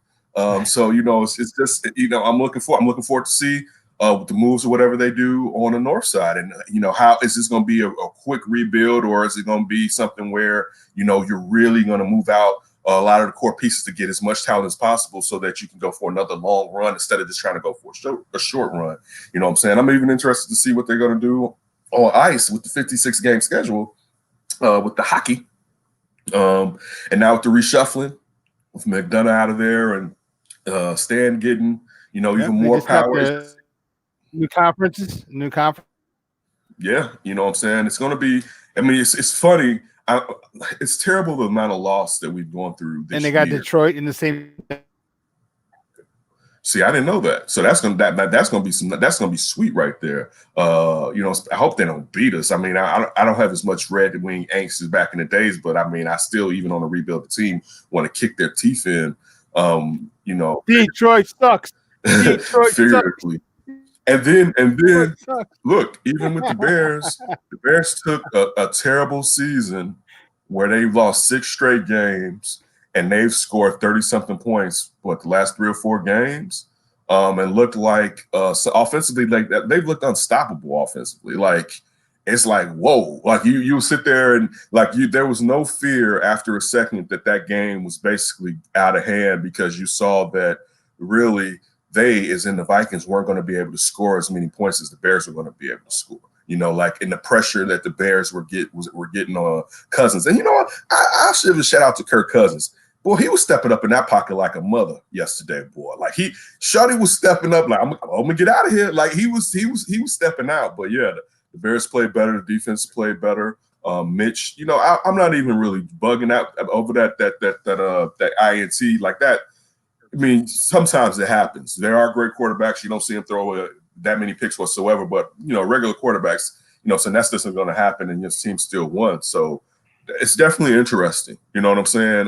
But in it being interesting, the question still is, I'm fearful of settling for something that I knew in the end I'm still not going to get the reward that I desire, and that's the Super Bowl. You know what I'm saying? Like there's too many people here that haven't never seen the Bears win a Super Bowl or experience anything like that, and they seem like they're further away. I'll say this much. Well, I would say that this would be the last year that they'd be able to do it. I won't say that, but I'll say percentage-wise, it looks like this would be the year, because next year you look at the contract situations with Beth was talking about earlier, as far as basically right now, how are you going to re-sign Allen Robinson? You know what I'm saying? Because to re-sign Allen Robinson basically says someone else has to go on the defensive side of the ball. And that offense is would be totally different if you maintain the status quo without Allen Robinson in it. I don't care how good Darnell Mooney has looked as a rookie. It's totally different from a 6'2", 6'3" dude who can go up and get it, who can be slippery, who can high point the ball. You know what I'm saying? Like Allen Robinson is a lead dog in a nice receiver room. So it's definitely interesting to see how the season changed. You know what I'm saying? Because it could have, and like I say, I'd rather everyone leave and get fired. But I'm just because I have that dark view of things, I'm not going to enjoy some of the nice things that have taken place. You know what I'm saying? It's watching football. It hasn't been stressful. You know what I'm saying? Like these have been some of the lesser, the wins that they had at the beginning of the season were very stressful wins. These have been relaxed wins, and that's relaxed wins when I didn't even want the outcome that was clearly going to be the outcome of watching the game. You know what I'm saying? Like it's just been it's been enjoyable football, to necessarily say the least. And I mean, shout out to Bill Lazor. If he's not here, I hope he's on a lot of people's radars moving forward from what he did with these parts and that broken quarterback of kind of putting Humpty Dumpty back together.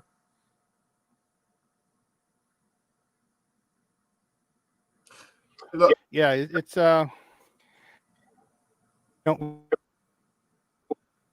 change to happen, and they weren't. And then once we switch, like well, fine, get them all fired. Now that it's a tough pickle for us as Bear fans, because it's very difficult for us to root against the Bears because they're our team, but not like I said, like I was telling Beth, and I think you're in a pretty decent position with this team. I think you finally he understands the importance of the run game. As you saw, 40s for the Bears yesterday, which was unbelievable, and 32 by Monty. That's what we've been asking for. So I don't know. And you know what? Financially, it might be the best thing to re-sign Mitch, because Mitch can't ask for a lot of money. Mitch cannot ask for a lot of money, or he can't settle. He can't demand a lot of money because he's played like crap his whole. It's the second year here. His first is he had one good year, and then they're gonna everything else. Let me throw this at you though. When you say that about Mitch, but what about somebody that can offer him perhaps a better opportunity? Like we know that Belichick wanted to trade for him. The Patriots wanted to trade for him. Cam is not going to be their quarterback next year. And if Stilthel, whoever the hell the backup is from Auburn, if he was that good, he would have supplanted Cam and taken that job, unless Belichick is trying to tank. And I don't think he's trying to tank. You know what I'm saying? So if you're Mitchell Trubisky and you Bill Belichick is like, you know what? I got Josh McDaniels here. Come up here with us. And listen, I'm just naming one team. There could be several teams that could sit there and be like, you know what, Shorty, I can get you right. Like even if you're in a situation where someone's like, come up here and be a backup for a year, and you can be Teddy Bridgewater next year. Go out there and get you some dough. So again, on top of that, we're talking about the fact that the Bears already don't have the money. So like even when you're talking about re-signing Mitch, because you're talking about signing for about 17 mil? Because like that's low end starter quarterback money, and he'd have to take that. If so, where's that 17 mil coming from? And I'm not against it. You have to have a quarterback, but what if you're in a situation where you're stuck with Nick Foles because he doesn't opt out, and you can't re-sign Mitch because Nick Foles like, dude, this is the last big money I'm going to get. I'm not about to just throw this away and look for another opportunity because there's not that many opportunity after I just put out this real bad tape in this Bears uniform. No, that's a good point. And if that's the case, then you're talking, but that's what you get for structuring the contract that way. You know, the thing when you're structuring a contract, that you have to look at all angles, and you have to say, you know, just like the agent wants to make the contract the best for his client, well, the organization general manager has to make it the best for the organization. And when you do that, because that has to be legitimate, you have to sit there and say, well, sucks. What if he just sucks and he's not the Nick Foles? I know it was only a couple of years ago, but time changes people. What if he sucks? What do we do now? Okay. And say, okay, well, if we lock him into this and he sucks, that conversation had to happen. Like, what if we do get this, like he's, found, first 2 or 3 or 4, he turned and happens to Mitch, and we're stuck. Those conversations had to be had, and so when you give people that type of seduced by Matt Nagy, because Matt Nagy saying, "Oh, I can move this guy, it's going to be let go," and that's it. No, nothing more, nothing less. Am I frozen again? No, I'm like ready to jump in. It kept popping, and it sounded robotic, so that's why it was like sming, smong, sming. So that. It wasn't even Roger Troutman, huh? We understood everything that you were saying. You know what? I want to talk to you real quick about something before I go. Right, this is how crazy the NFL season is. So both Eagles quarterbacks are trash now, right? Mm-hmm. As far as the ones that won the Super Bowl, and how Mitch has been playing, you would have to really think about if you would bring in Carson Wentz, who in 2017 was the MVP before he blew his knee out. Mm-hmm. Right, and like if I told you, like, Shawn, man, listen, we could bring in Carson Wentz, you wouldn't be like, yeah, like if there was small pickings, of course you'd be like, you know what, maybe if I got a coach that can maybe get him back to 2017, Carson Wentz, and he respects that coach enough. But to sit there now, and I'm also including Mitch's recent play. And if I told you, like, man, you can get Carson Wentz, you wouldn't hands down be like, yeah, I'm going to go with that. And that's just crazy to be an Eagles fan. Now, mind you, they got a Super Bowl. We don't have a Super Bowl in the last 20, 30 years. But still, when you just look at it 34. From the outside in, and he's sitting there talking about, I'm not going to be a backup, which I would say the same thing if I was him in his situation with that large of a contract. But it'd be interesting to see what they do next year. What would you do in that situation? Shawn, if you were the ownership of the Eagles, how would you go about fixing that operation? Well, Jalen Hurts is the quarterback. There's no ifs, ands, or buts about it. He's the quarterback of the future. So, do to get, if he wants to leave, I'm not sure if his contract is up or if you have to trade for him. No, you got to trade him away. But do what you got to do to get rid of him. You got your. So then you got so you're gonna have to trade him or try to trade him, make it as enticing as possible. You don't go from MVP of the league, if you stay healthy in 2017 to where he's at now. People and have a lot of money, of assets coming back for you. So you're gonna have to do that, and what would really outright release them and had to take that cap hit. That would be a son of a gun. So, you got to move forward, and you're gonna have to get him off your books, man. Get him off your book somehow, some way, because I'm going to play hardball and say, yes, you are going to be the backup quarterback because this is what we need. You're getting paid a lot of money, and if you refuse your services, well, guess what? We don't have to sit your ass down. You be the backup. This is the game. This is the game of the end. This is the league. This is for the. You're getting paid more than this guy. Okay, so sit down, relax, carry a clipboard, and we'll try and move you. But you can play hardball, and as I said, you can't withhold. Because then your free agency is affected. They don't have to pay you. So there's a whole bunch of other stuff that'll go around if you want to be a drag bag, So I'll say this. You know what? But just listening to you talk about it, when it's crossing my mind and thinking about, because that's like he's in year 2 of like a 4 or 5 year deal. I'm probably keeping him and putting Hurts back on the bench just so we can see if we can get better playoff for Carson Wentz, and then try to deal him because it's probably going to be less punitive when it comes to dead money on the cap after next season. Now getting out of that guaranteed money because he got $100 million guaranteed, so that's a hell of a lot. But I mean, because also, do you get rid of Doug Peterson? Like he's a Super Bowl winning coach, or is he trash? Like it's just fun. Like that whole you're saying build him up, raise his value. Then send his ass on and the only reason I say that because I got Jalen Hurts on the cheap, and I got him on the cheap for a few seasons before I got to come back and give him some money. And it's easier for me to be like, Jalen, listen, you're going to be the man. Just let me straighten this out real quick, and we get Shorty out, because then if I could trade him for something, I can have more assets around you moving forward. You know what I'm saying? As far as getting that line together, you know what I'm saying? You look at the fact that Peters was basically out this entire season and stuff like that. So, I mean, listen, I'll be honest with you. It's a situation I wouldn't mind being in. I'd rather have 2 supposed quarterbacks than hopefully one now and Mitch, you know what I'm saying? Because the quarterback is still the most important position, if not in sports, definitely in football.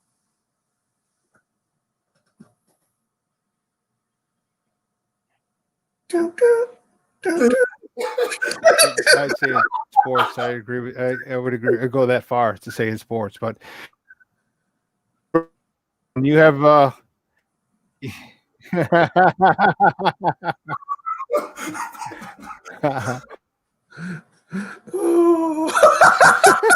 gonna start breakdancing for you. All right, listen. We will have. You have a Merry. You have a Merry Christmas. I'll holler at you next Monday, both of y'all. All right, Kevin. All right, have a good one, y'all. Oh, man.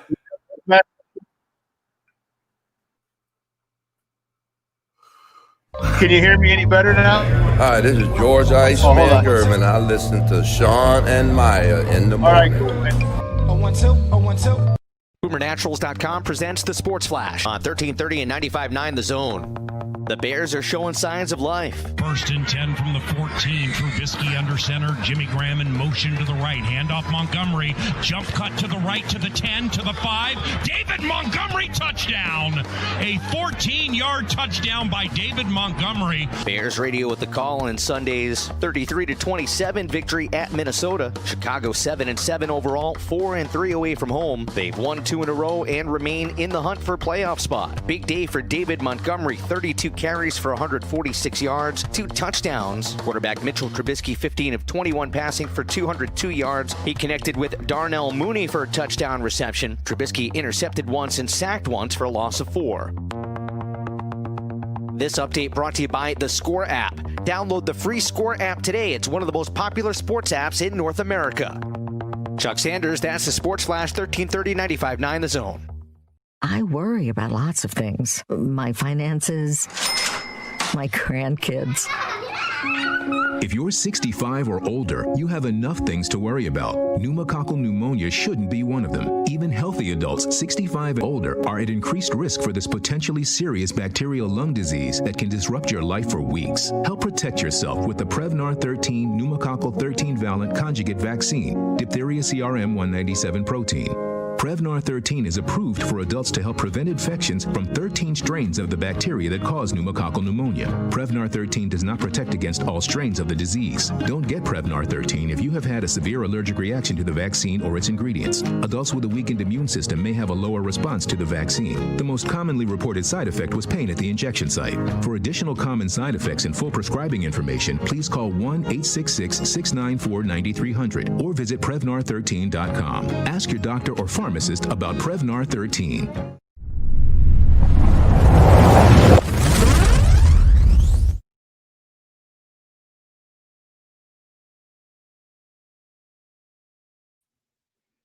Welcome back to Shawn and Maya in the morning on SportsZone Chicago. Just got done with our guy Ken Davis in the second hour. We're gonna bring in my guy. He takes the baton for the final hour. He works for the Chicago Crusader newspaper, good friend of the program, and one of the co-hosts of the one of the hottest shows here on SportsZone Chicago, and that's What's Up, Cuz, with his cousin Lance C. Irvin. Guys, let's bring in my guy Jason Palmer. Jason, what's up, Papa? How are you? Hey, good Monday morning to you. How you doing, man? I'm good. How was the weekend? All right? It was great. Good weekend. Looking forward to this coming weekend, though. These next two, man, Christmas and New Year's, man. You know, not going to be a lot of celebrating, but still a good time of the year, man. So looking forward to the holidays here. Right. Yeah, me too.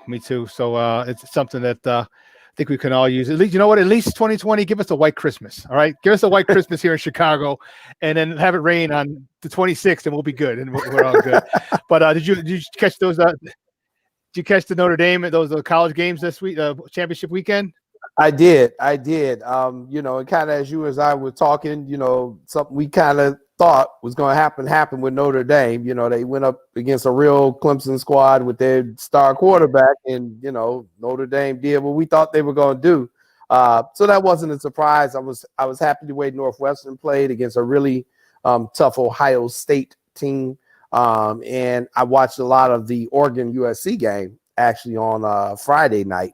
Oregon wins the Pac conference again. So, you know, I did get my share of college football in, and you know, I'm interested in hearing what people have to say about this semifinal round. It's a lot of controversy. I know I've definitely got thoughts. So, well, our next guest definitely has a lot of thoughts. He writes for Yahoo Sports. He's one of the guys, the man when it comes to sports. His name all over the place. You can find him on Twitter at Dan Wetzel. Guys, it's welcome to Shawn and Maya for the first time. Dan Wetzel. Dan, what's up, buddy? How are you? Good, guys. Thanks for having me. How are you? We're doing well. We're doing well. So we have the Final Four. Is set in place. Some people are happy. Some people are mad. Some people are furious. If you're Texas A&M and you're down in College Station, you are not happy. In your opinion, did the committee get it right? You know, probably. There really wasn't a great choice at 4, and you could even say there wasn't a great choice at 3, considering Ohio State is getting into this playoff playing half a schedule, 6 games, and 4 of those games are essentially bye weeks, coming off of bye weeks, which, you know, is just a massive advantage in football. So there weren't any good choices. So I'm not going to pound the table and scream that the Aggies should have got in, or Notre Dame shouldn't have gotten out, or Cincinnati should have got in. I just think there wasn't great choices. At the end of the day, let's say the Notre Dame over Clemson victory obviously carried a lot of weight, and probably a little more weight than Texas A&M beating Florida. And then Notre Dame beating North Carolina at North Carolina by 2 touchdowns carried more weight than Texas A&M beating Auburn. And because of that, Notre Dame had a better resume, even though they just absolutely got crushed on Saturday night. So the way they go into this and they say, we're not going to read the book in one direction. We're not going to read it backwards or forwards. All the games you play are equal. It doesn't matter what time. I don't know if that's the best way to do things, because I think we see in, you know, other levels of football, high school and the NFL, you can improve. nobody looks back and says, man, the Chiefs lost back in whenever the hell they lost to Las Vegas. They weren't any good. No, you just say, well, they got better or teams get better. But that's how they do it. So Notre Dame's in. I don't know whether it's a reward or a punishment, but they got a shot at Bama now. So they got nothing to lose. No one will be picking them. So might as well shock the world. Yeah. Dan, I got a question real quick. Looking at this thing, the perspective here as a fan, if I'm a fan and I'm looking at what the Big Ten did, and that they changed every rule they possibly could to get Ohio State in the Big Ten championship game. And then I'm looking at this and I'm saying they only played 6 games and now we put them in the semifinals. I mean, are fans right to say this doesn't smell right and they did this all because of money? I think absolutely. I think Ohio State's probably is one of the 4 best teams, but I think out of principle, they would have been okay and certainly defensible and maybe the right thing if they just said, look, you didn't play enough games. You can't sit there and play 6 football games when other teams have played 11 and 12.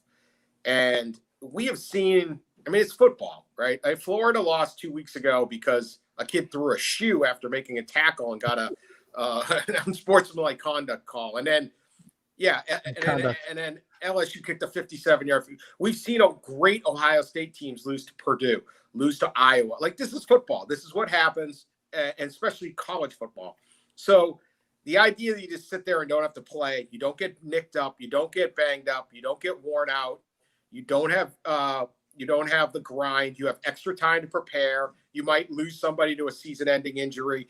That's part of football. It's a war of attrition. It's not just that's just the game. So it always has been. So, when you're sitting there going, look, the Ohio State didn't even qualify under the rules for the Big Ten title game. Well, we changed the rules.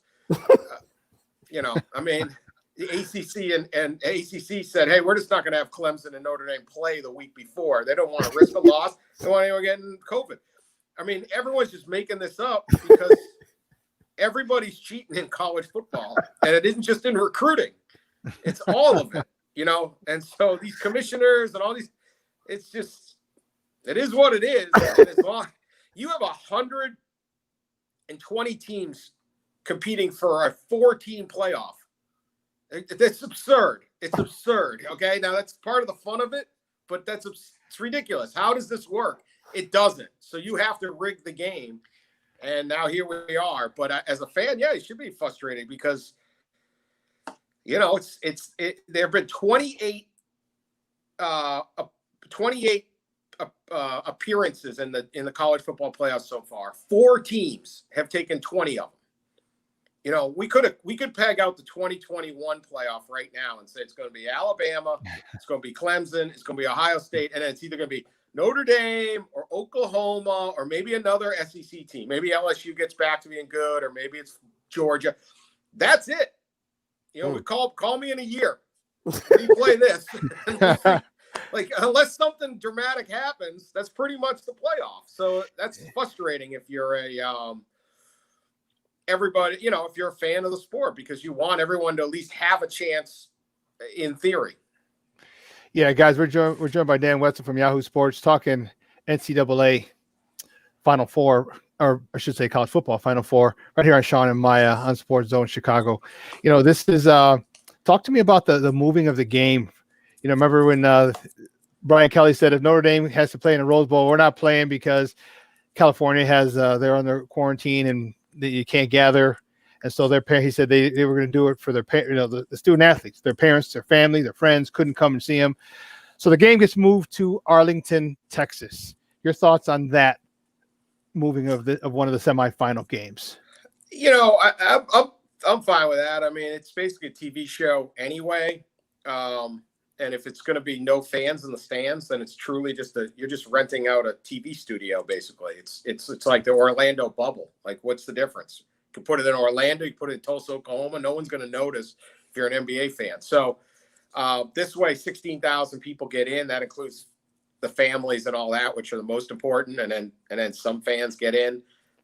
Jerry World's a very big place. It's a huge facility. Not only can it seat 100,000, but it's just the square footage is even bigger than the concourses. All of that are bigger than like a Michigan Stadium that seats 100,000 because it's just modernly constructed. So I'm sure it's probably pretty safe. They can open windows in the roof and all that. So it's not the Rose Bowl, but we weren't going to get the Rose Bowl. You weren't getting the parade.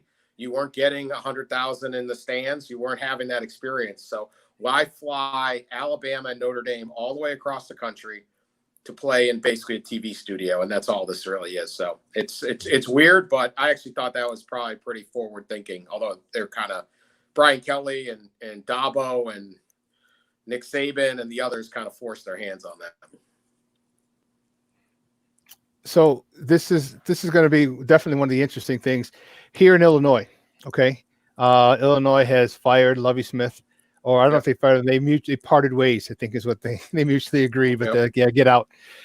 It seemed like it seemed like they had one press conference that, we're firing Lovie. And our next guest is Brett Bielema.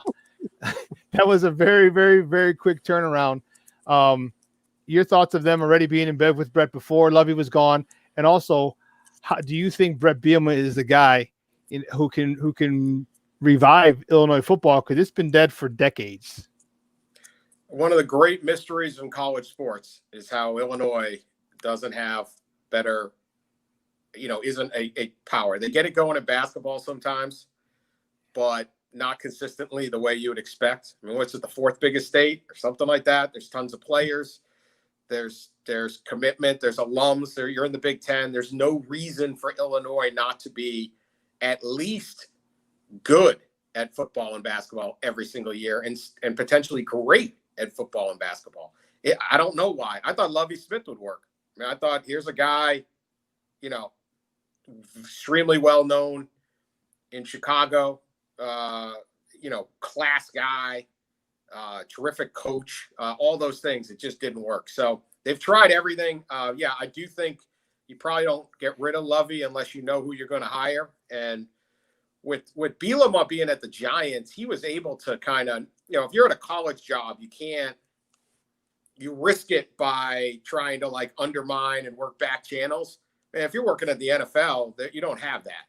I'm sure the Giants are like, good, yeah, go get the Illinois job if you can get it. So I'm sure when Lovie was whatever that phrase was, parted ways or whatever it was, they knew they had they were going to probably get Brett Bielema. Here's the thing, I think he can. He's from Illinois. He played at Iowa. He won at Wisconsin. Even at Arkansas, it wasn't that bad. They were 6-5, 7-5, those kind of seasons. That's a really tough thing. He's got a system. What he's going to do. He's going to run the ball. He's going to get big linemen, and he's going to run the ball. And if you look at just the demographics of a state as diverse as Chicago, as Illinois, you've got that. You've got the beauty of Illinois. You have cities, and you've got big suburbs, and you've got rural farmland. And, if we're just going to generically just look at different types, you can put together a pretty nice little team. So it's a little easier to do there than maybe, if you were back at Iowa or Arkansas or something like that. I don't know. But you know what he's going to do. And then he was obviously successful in the Big Ten. He was not a total disaster in the SEC. And then he spent the last 3-4 years at, 3 years, either in New England or the Giants. So presumably learned more stuff there. So I don't know why Illinois can never get it going consistently, but I don't hate this hire. I think you've tried almost everything. Why not get a guy that's had success in the Big Ten elsewhere? And it's still pretty young. Dan, let's talk about our other Big Ten team here in Illinois, Northwestern. Kind of the opposite of Illinois. Northwestern football team, they're pretty competitive. They're consistently in bowls. This year they made it all the way to the Big Ten championship game, legitimately, I would say. And they played Ohio State, pretty well there. Pat Fitzgerald, he's been rumored for so many jobs over the past few years. Do you see Pat leaving after this season, after they play Auburn in the what bowl are we in? The Sugar Bowl, whatever bowl they're in there. Some bowl, yeah. Cereal bowl, who knows? I'm going to say no, just because he never leaves. But so just it's like betting the field in something. I'm going to say no. Obviously, the Bears job was really interesting because he wouldn't have to leave Chicago, and you know how much he loves Chicago.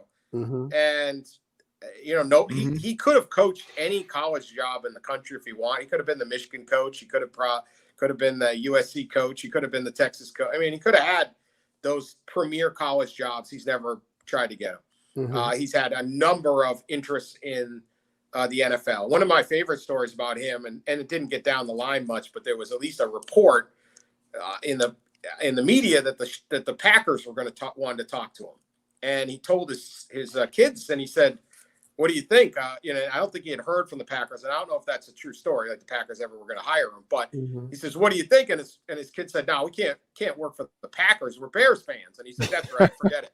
Right? Like that's Chicago, right? Like that. Like, damn, the Green Bay Packers is going to offer you like $5 million. No, we hate the Packers. So I was like, maybe the Bears, but I don't know if they're 7-7. I don't know if they're going to fire what they're going to do. These other jobs, I'm not sure. The thing that he brings, obviously, great organization, motivation, organization. It just gets they're just a good, solid football team. He is not what the NFL is currently excited about, which is these dynamic play callers. Mm-hmm. And you get your multi-threat quarterback, and you have some whiz offensive coordinator, and we're all trying to be Patrick Mahomes playing Madden. Mm-hmm. And that's kind of the trend that you want. That's not him. In some ways, like Cliff Kingsbury was everything that Pat isn't, right? Kingsbury never won. His team would have, he'd have a 20-man recruiting class, like 16 offensive players. I mean, one linebacker. I mean, his defense was horrible. Mm-hmm. They had Patrick Mahomes and made they had one winning season with Patrick Mahomes in Texas Tech, right? He's not a good head coach, but he's pretty good in the NFL now because he designed great plays. He could run offense. Pat never has anyone like Patrick Mahomes, and they mostly churn out these really good seasons. So is he a fit? The one thing he could do is go to the NFL, because I think it'd be hard for him to leave Northwestern for another college job. But if you do take that shot at the NFL, and let's say 3-4 years down the road, it doesn't work out, and eventually all NFL coaches get fired, mm-hmm. you can then go back to college wherever you want. It's not like the colleges are going to not want him. He'll be just as desired. And it's sort of like you don't have to leave Northwest. So I think he either makes this decision fairly soon on is he going to go to the NFL, and I'm talking the next 5 years, or he just stays at Northwestern for 30, 40 years. I don't know. I mean, and which is fine. He's, doing great, but I think there's sort of a fork in the road at some point here for him. So that's why I wonder if this will be intriguing this year. Yeah, it will be. Guys, we're joined by Dan Wetzel from Yahoo Sports, talking NCAA football right here on Shawn and Maya on SportsZone Chicago. So, yeah, this is going to be an interesting one. Talk about some of the schools that have decided to opt out of the bowl games just for lack of players due to COVID, running through their programs and just not being worth it. Because if you go to a state like California, there's no gatherings, again, of athletes, see them.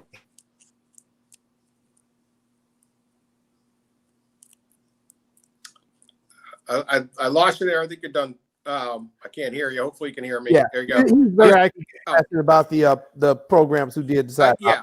Mm-hmm. So it was just before Thanksgiving. I was watching. It was a Pac-12 game, and Utah was playing its first game of the year the week before Thanksgiving. Mm-hmm. And they announced on the broadcast. They said on the broadcast the players had been on campus and essentially, in this sort of pseudo quarantine since June. Mm. Okay, and so the other night, you see coaches at the end of this thing, like Scott Frost, they just look exhausted. This has been just exhausting. It's trying to live up to these protocols, trying to keep everyone free from COVID, maybe catching COVID and going through it and having to get right back to your team as fast as possible. I think everyone's just sort of tired. And this isn't a bowl trip where you go to Tampa and you're there for 6 days and you get to go to SeaWorld or whatever, and you go to the beach and you have like a, different stuff. We're going to fly in a night before the game, play a game, and then you're going to fly home, and that's it. And so I can see why these teams are just like, forget it. That's not the bowl experience we want. We won 3 games. We're tired. Our kids want to go home for Christmas. Like, we're done, and if the players, to me, it should be up to the players. And I think a lot of players are just like, that's good. We got what we wanted out of this, but this has been exhausting. Look, being a college football player looks like a lot of fun if in normal times, and you're running out into a packed stadium and, the crowd's cheering, and you're walking across campus on Monday, and people are patting you on the back, and you're just living it up, and you're a star in this little college town. There's no students on these campuses right now. You're isolated. Like, none of this is what you signed up for. So what the players put in over the last 3 to 6 months to play this season, to me, is incredible. And if they don't want to play, I don't blame them, because it's 2 more weeks of the same thing to play a game. So I got no problem with these bowls are rewards. And if you don't want the reward, just return the gift. I hear you. Guys, that's Dan Wetzel. Hey, Dan, we really appreciate your time. Do me a favor to let everyone know where they can find you online. Well, at Yahoo Sports, pretty much every day, and on Twitter at Dan Wetzel. So appreciate you guys having me on. Thank you. Yeah, thanks, man. Thanks for coming. Take care. Anytime. All right, now. Guys, that was Dan Wetzel from Yahoo Sports talking NCAA. And he put it perfectly, though. I didn't think about it that way.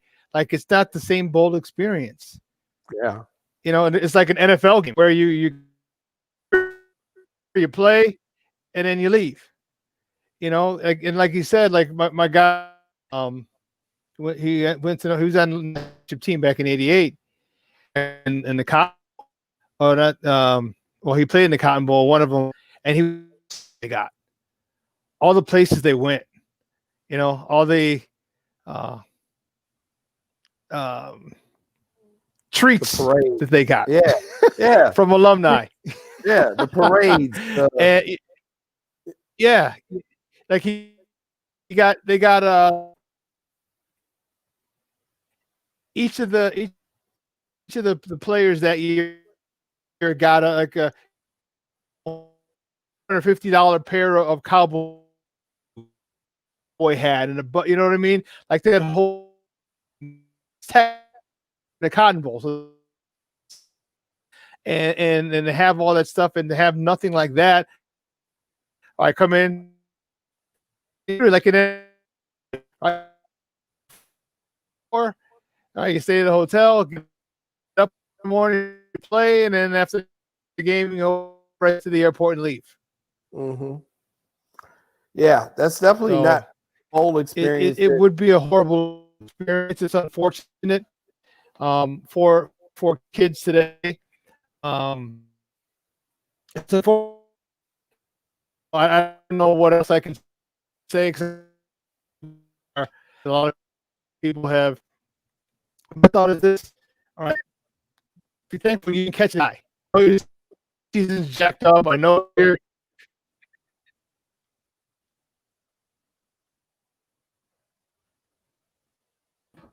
All right, I think Shawn might have just froze. I think he froze too. I agree though, Ivan. I mean, this bowl season is.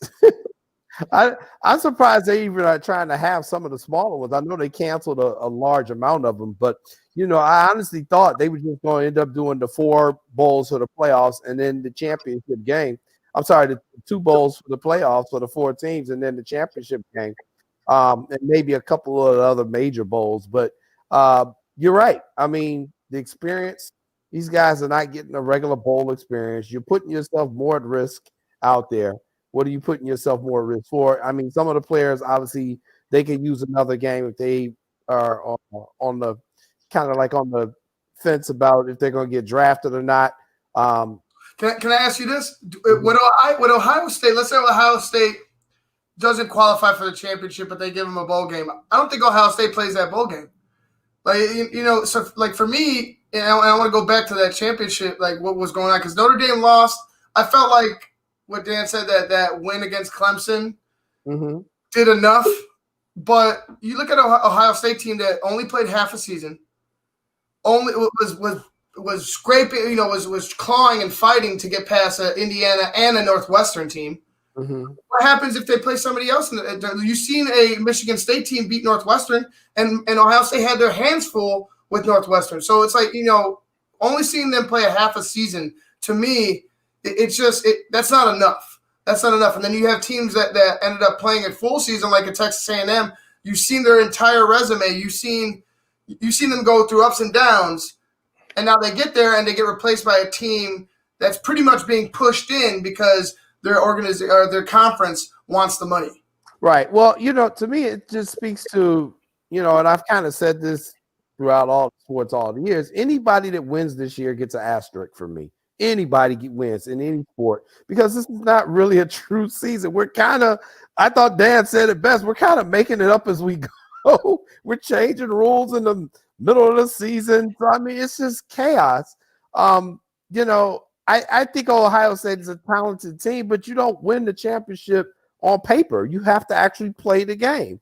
And unfortunately, they didn't play enough games for me to see them qualify. Now, Ivan, will they go to a bowl game if they were selected, if they didn't get in the semifinals? That's an excellent point. I'm not really sure, but remember, Ohio State, their players and alumni, they're the ones that led the charge just to make the Big Ten play this year. They're the ones that did the lawsuits. They're the ones that really forced the conference's hand. And I think the NCAA, honestly, I think they got scared. I think they did not want to go against the Ohio State alumni and everybody. And they said, okay, let's just put them in. Yeah, I think so. But you also got to remember, it's about money. It's about money and the draw. See, the NCAA, and we know that the NCAA doesn't give a damn about the players. They care about the money, all their contracts, all their advertising, all their sponsors. And, truth be told, these are probably the best four teams marketing wise. Right? Alabama and Clemson, okay, 1 and 2, you got it. Notre Dame, as well as I do, people love Notre Dame and people hate Notre Dame, and people will watch just to see them lose. Like me. That's those are eyes, and those are more people they can charge in advertising. Ohio State, we know Ohio State's one of the best four teams in the country. Okay. It was just jacked up the way that they just created that rule, and then went against the rule, made an amendment to the rule to let them play. But we all know that they wanted Ohio State in there. Man, I'm telling you that they were like, oh, Northwestern better not win. They better not win. They better not win. Because it's all about money. Those are the four sexiest teams. Those are the four teams with great fan bases, and those are the four teams that people want to see. And so they did everything in their power to get them, and they got them. So let me give you a quick counter argument to that, though, Shawn. No doubt what you said is true, but Texas A&M ain't no slouch, man. Texas A&M draw a lot. I mean, when they're home games, they got 106,000 people in there. They got a large fan base. So, I think we're also kind of underestimating how big of a draw Texas A&M would be had they selected them. I just think that Texas A&M, one, they deserved it. Two, you would have gotten just as big of a draw if you put them in. You're not losing much, if you pick them over Ohio State. I just think this whole thing was just, it really hit to the credibility of the NCAA. Remember, the playoffs was supposed to solve all this stuff about who was the best team. And that just made it more confusing. Well, Jason, I think the best thing to do is expand the playoffs, because now you get more exposure for other smaller, it's not just going to be Notre Dame, Alabama, Clemson, Ohio State in the Final Four just because they have the recruiting. If you go ahead and allow exposure to other schools, I think recruiting, I think it helps recruiting. Now players have a chance to be on primetime television and go ahead and go up against these bigger teams. I think you need to expand the playoffs. That's gonna absolve this whole argument. Yeah, because you'll get a Boise State, you'll get Cincinnati's, you'll get the smaller schools who've had really good seasons and maybe have that one magical season. And remember, football is one game. It's not a series like baseball, basketball, hockey. All right, if you anything can happen if you don't ask Michigan and Appalachian State. Okay, and there's more. And that's just one. There are a lot of schools, and now 1AA programs have gotten a lot better. And if you're slacking, again, it's one game. They play their best game, and you play an game, and you're taking the L on that one, an embarrassing L to no doubt. But listen, we're going to take a quick break, and on the other side of the break, a good buddy of mine is going to come on, and we're going to talk a former Illini football player, and we're going to talk to him about the new hire over at in Champaign. Is he happy with Brett Bielema, or what does he think? And does he think that he can turn this thing around? All right, and we're going to talk about his recruiting and why he decided to stay at Illinois, because he was recruited by some pretty big colleges. So don't go anywhere, folks. Marcus Sullivan on the other side of the break. Keep it locked right here. Shawn and Maya on SportsZone Chicago. Hi, this is George Iceman German. I listen to Shawn and Maya in the morning. BoomerNaturals.com presents the Sports Flash on 1330 and 95.9 The Zone. The Bears are showing signs of life. 1st and 10 from the 14. Trubisky under center. Jimmy Graham in motion to the right. Handoff Montgomery. Jump cut to the right to the 10 to the 5. David Montgomery touchdown. A 14-yard touchdown by David Montgomery. Bears radio with the call in Sunday's 33-27 victory at Minnesota. Chicago 7-7 overall, 4-3 away from home. They've won 2 in a row and remain in the hunt for a playoff spot. Big day for David Montgomery. 32 carries for 146 yards, 2 touchdowns. Quarterback Mitchell Trubisky, 15 of 21 passing for 202 yards. He connected with Darnell Mooney for a touchdown reception. Trubisky intercepted once and sacked once for a loss of 4. This update brought to you by the Score app. Download the free Score app today. It's one of the most popular sports apps in North America. Chuck Sanders, that's the Sports Flash, 1330 95.9 The Zone. I worry about lots of things. My finances, my grandkids. If you're 65 or older, you have enough things to worry about. Pneumococcal pneumonia shouldn't be one of them. Even healthy adults 65 and older are at increased risk for this potentially serious bacterial lung disease that can disrupt your life for weeks. Help protect yourself with the Prevnar 13 pneumococcal 13-valent conjugate vaccine, diphtheria CRM 197 protein. Prevnar 13 is approved for adults to help prevent infections from 13 strains of the bacteria that cause pneumococcal pneumonia. Prevnar 13 does not protect against all strains of the disease. Don't get Prevnar 13 if you have had a severe allergic reaction to the vaccine or its ingredients. Adults with a weakened immune system may have a lower response to the vaccine. The most commonly reported side effect was pain at the injection site. For additional common side effects and full prescribing information, please call 1-866-694-9300 or visit Prevnar13.com. Ask your doctor or pharmacist about Prevnar 13.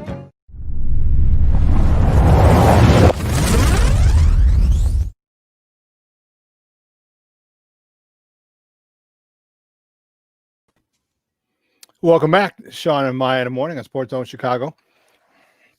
And our next guest is a guy that we definitely want to I want to hear from. Is a good buddy of mine. He is a former Fenwick Friar. Okay, a Catholic League foe. I mean, remember, I'm a St. Rita guy. He went to the University of Illinois, played in the NFL for 3 teams, I believe. I want to say it was the Bills, so where he spent most of his time, and I want to say the Pats and the Giants. And he's here to talk about the new hire, because I want to get his thoughts on it. I've heard so many good things about the new hire. I've heard so many not so good things about a hire. You can find my man on Twitter at Sifu Sullivan. That's SIFU, not SEAFOOD. Sifu Sullivan. And I'm going to ask him where Sifu came from. But anyway, let's welcome back to Shawn and Maya, Marcus Sullivan. Marcus, what's up, buddy? How are you? What's up, buddy? Not too much, pal. I'm just messing with you. Everything good, man? Yeah, man. Everything's great. Are you down in Florida? Where you at? No, I'm in this cold old Chicago weather, man. Not long though. I get on the plane right after this interview. Hey, so your alma mater has a new hire. Give me your thoughts, man. As I said right before I brought you on, I've heard a lot of good things. I've heard a lot of bad things about it. Where do you stand in the hiring of Brett Bielema? Yeah, you may have seen some of my posts on Facebook. I still have the getting another black coach getting fired hangover, but I'm starting to get over it. I think all we ask as alumni is just to have someone that gets our program competitive again. And Brett seems to have Brett definitely has the resume to show that. 3 Big Tens titles. Didn't have as much success at Arkansas, but I mean, that's the SEC. It's tough, So I certainly hope the guy does well, I know the big knock on Illinois football has been the lack of recruiting Chicago. It seems like the guy's going to be doing that. So I really hope it works out for him. Chicago has, Chicago, but Illinois, the Chicagoland area, let me say. And there's a couple other spots downstate and in and around St. Louis, East St. Louis. But for all intents and purposes, like the majority of the talent is in the Chicagoland area. And they, for some reason, just don't stay home. They'll go to Michigan. They'll go to Notre Dame. They'll go to Ohio State. They'll go to Iowa. They go, what do you think he's going to have to do to try and get these kids to stay home? Because Illinois hasn't been in the forefront at the top of the Big Ten for a long time.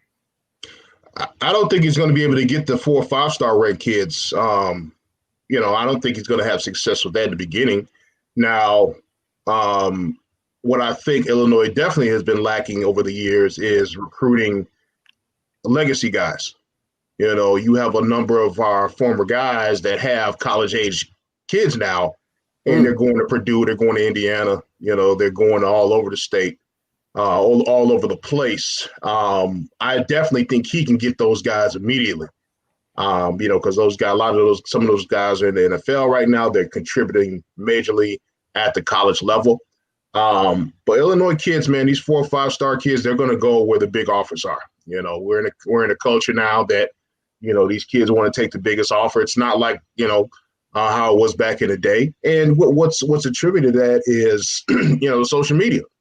These kids want to be able to announce that they're going to the biggest schools possible. Illinois just isn't that right now.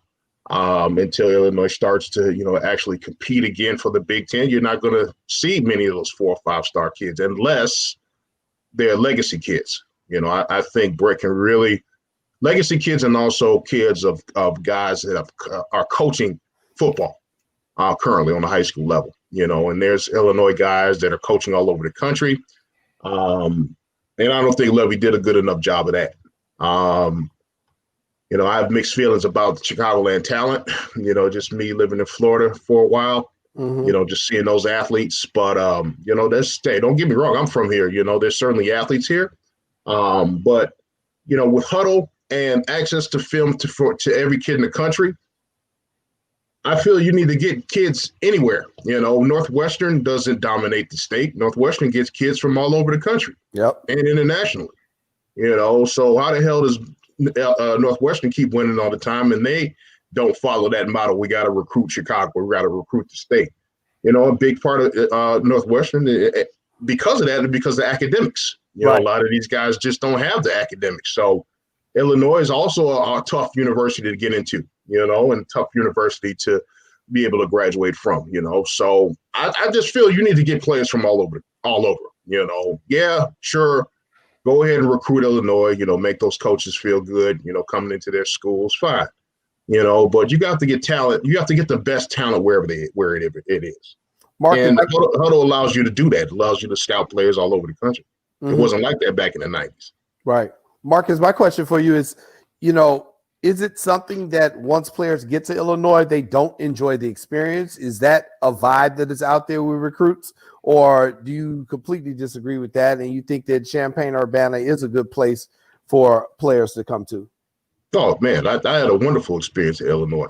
Again, that was in the 90s. But, from just talking to these young guys now that are currently going there, they love the campus. They love the school. I don't think I hope it's not that they're getting a bad vibe. I just think that if a kid's getting an offer from, look at all the kids from Illinois that were ranked 4 or 5-star kids in the past 5-6 years. Where are they going? They're going to the SEC and they're going to the ACC. And the crazy thing about it is, and what they need to realize is, most of those kids end up in the transfer portal, right? True. So you go, they go to these schools and they realize they got 4, 5, 6 other guys that look just like them. Yep. They may have not been ranked, but I mean, that's because they have a bunch of those guys in Georgia and California and Texas and Florida. In Chicago, you may get a kid that may be a freak athletically, but then you go to Georgia and Florida and Texas, and you got 6, 7 other guys that look just like him that may have not been ranked as high as him. And I think that's the problem, that, these kids will take the big offer and then they realize that fat meat ain't greasy. They realize that oh, I'm just another guy here. And Right. I think the Illinois kids think that just, that whole euphoria of the recruiting process is going to continue, throughout their college career. And then they finally get there and they feel like, oh shit, I'm just another guy here. And then and the crazy thing about it, they would have been starters in Illinois and got a strong possibility to get to the NFL. That's the one thing Illinois has got. One of the great things Illinois has got going for them. They get guys in the league if you can play. You're going to go to the NFL if you can play football. I mean, you saw Hardy Nickerson Jr. on TV yesterday. You saw Justin Hardy on TV yesterday. So they're getting guys in the NFL. We just got to make those Chicago area Illinois kids understand. Even if they wanted to get in the NFL, I question whether these kids even want to go to the NFL. It seems like they all just want the big time offers. You don't really hear these kids talking about NFL dreams. It's all about D1 dreams, So, Marcus, I got a question for you, and you just mentioned it. What is there a disparity in 4 and 5 star kids? Because you get a kid here who in Illinois, talent might not be as great or as across the board as it is in Florida. So you get a 4-star kid in Florida, he's going up against a lot of 2 and 3 and 4-star, maybe some 5-star recruits in Florida because there's more talent down there just spread across the board. But you get a guy here, and a lot of times the talent that he plays isn't as competitive as it would be obviously in Texas, Florida, California, and they give him a 3 or 4-star recruit. They give him that label. But are they different? Do you see a disparity in a 3 or 4-star, a 4-star recruit, 5-star recruit in Florida, and a 4 or 5-star recruit in Illinois? Don't get me wrong. Illinois has talent. The one thing that I've seen just being in Florida is those kids play year round. Mm-hmm. So if you're doing something on a consistent basis, you heard the old quote that Bruce Lee had. I'm more afraid of a guy that practices one kick 10,000 times. When you see kids in 5th, 6th, 7th grade in the month of in December and January outside on the field doing breaks and doing back pedals and they have access to that here in Illinois, but these kids have to pay for that, right? They got to pay to go inside and train. Not in Florida, not in Texas. They just go outside and do it. So I don't think it's necessarily that they're more talented. It's just they just play the game more, and they've been playing it a lot longer. But as far as your question, I mean, there's certainly a disparity. You just have more kids that play the game in Florida, in Tennessee. I'm sorry, in Florida, Texas, and Georgia that are here in Chicago.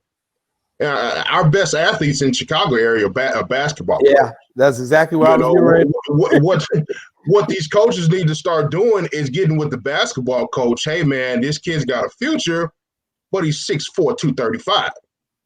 He ain't going to be a small guard. He ain't going to be a small forward. That's who they need to get mad at is the basketball coach, not Illinois. So, Mark, you bring up a great point. I was just getting ready to go there. One, we see the same thing with baseball and girls softball players down there in Florida, Texas, California. They can play year round. You can't play ball in Chicago and You can, but you got to pay for it. Like I'm at the Bowl Dome, and I'm seeing all these kids. I'm like, man, Bo making that bread. Right. Right.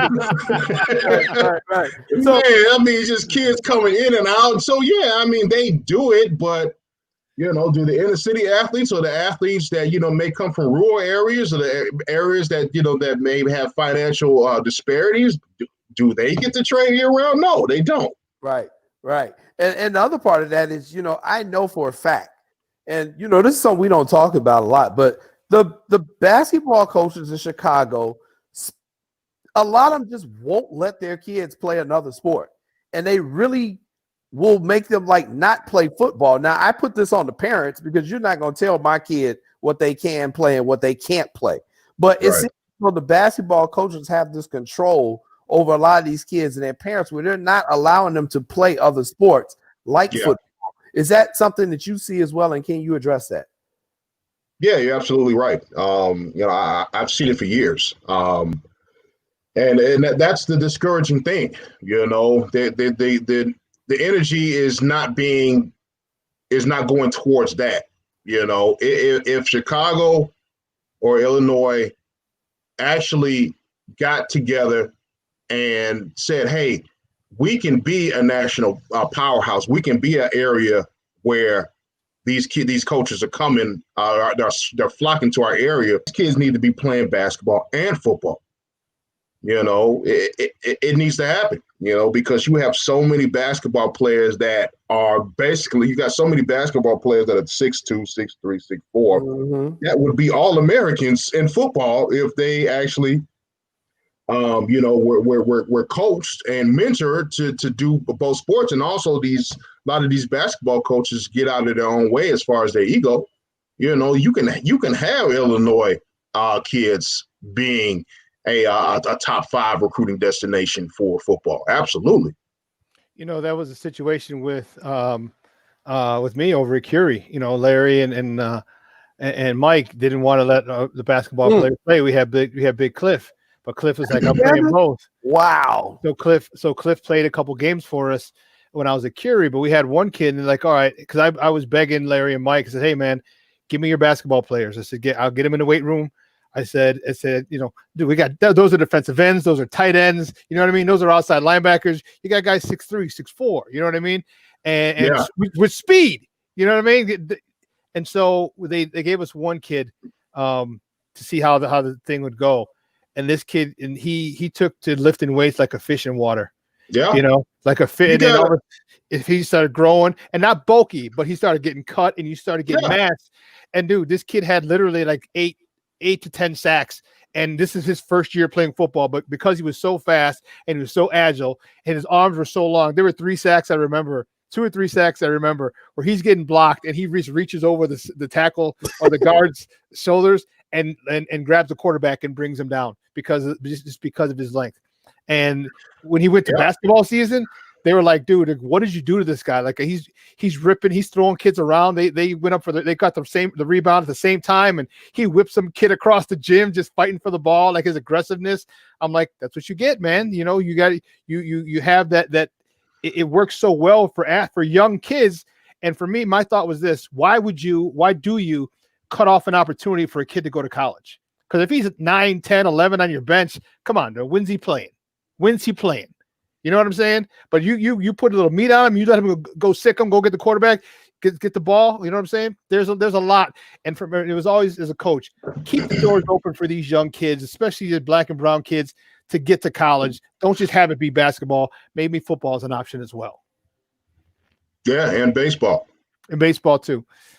You just have so many kids here, just because of the population.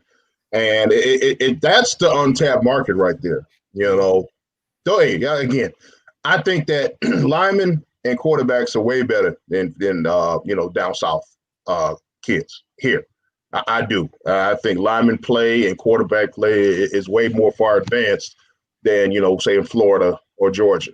You just get more stud kids at quarterback, and just big kids in the Midwest. Skill guys. It's obviously, more dominant down there, just because they can get outside and, track is embraced down there. But you certainly have an untapped market of, just as far as like O linemen, D linemen, fast linebackers and DBs, and that could come out of Chicago if these high schools would embrace these kids playing football and basketball. Hey, Marcus, one thing I know, Chicago has just built a new indoor track facility next to Gately Stadium. It's right next door to it. They're trying to build up the track programs within a lot of the city schools and the Catholic schools as well. You just mentioned track down there in Florida and how big it is. Is one of the other things that gives the Florida and the Texases an advantage is that they tend to have a more they focus on all the sports, whereas here in the Chicagoland area, we tend to only focus on one or two. Well, again, they build these buildings here in the Chicagoland area, in the Illinois area, but the buildings have utilities and bills they need to pay. So they're going to have to charge people to utilize those facilities. And in Florida, you don't have to do that. You can just go outside on your high school's field or whatever on a park, and you can go out and do what you need to do. So until there's more of a commitment, and again, it's tough because Chicago's so landlocked. Where are you going to continuously put these facilities that these kids can use in the wintertime?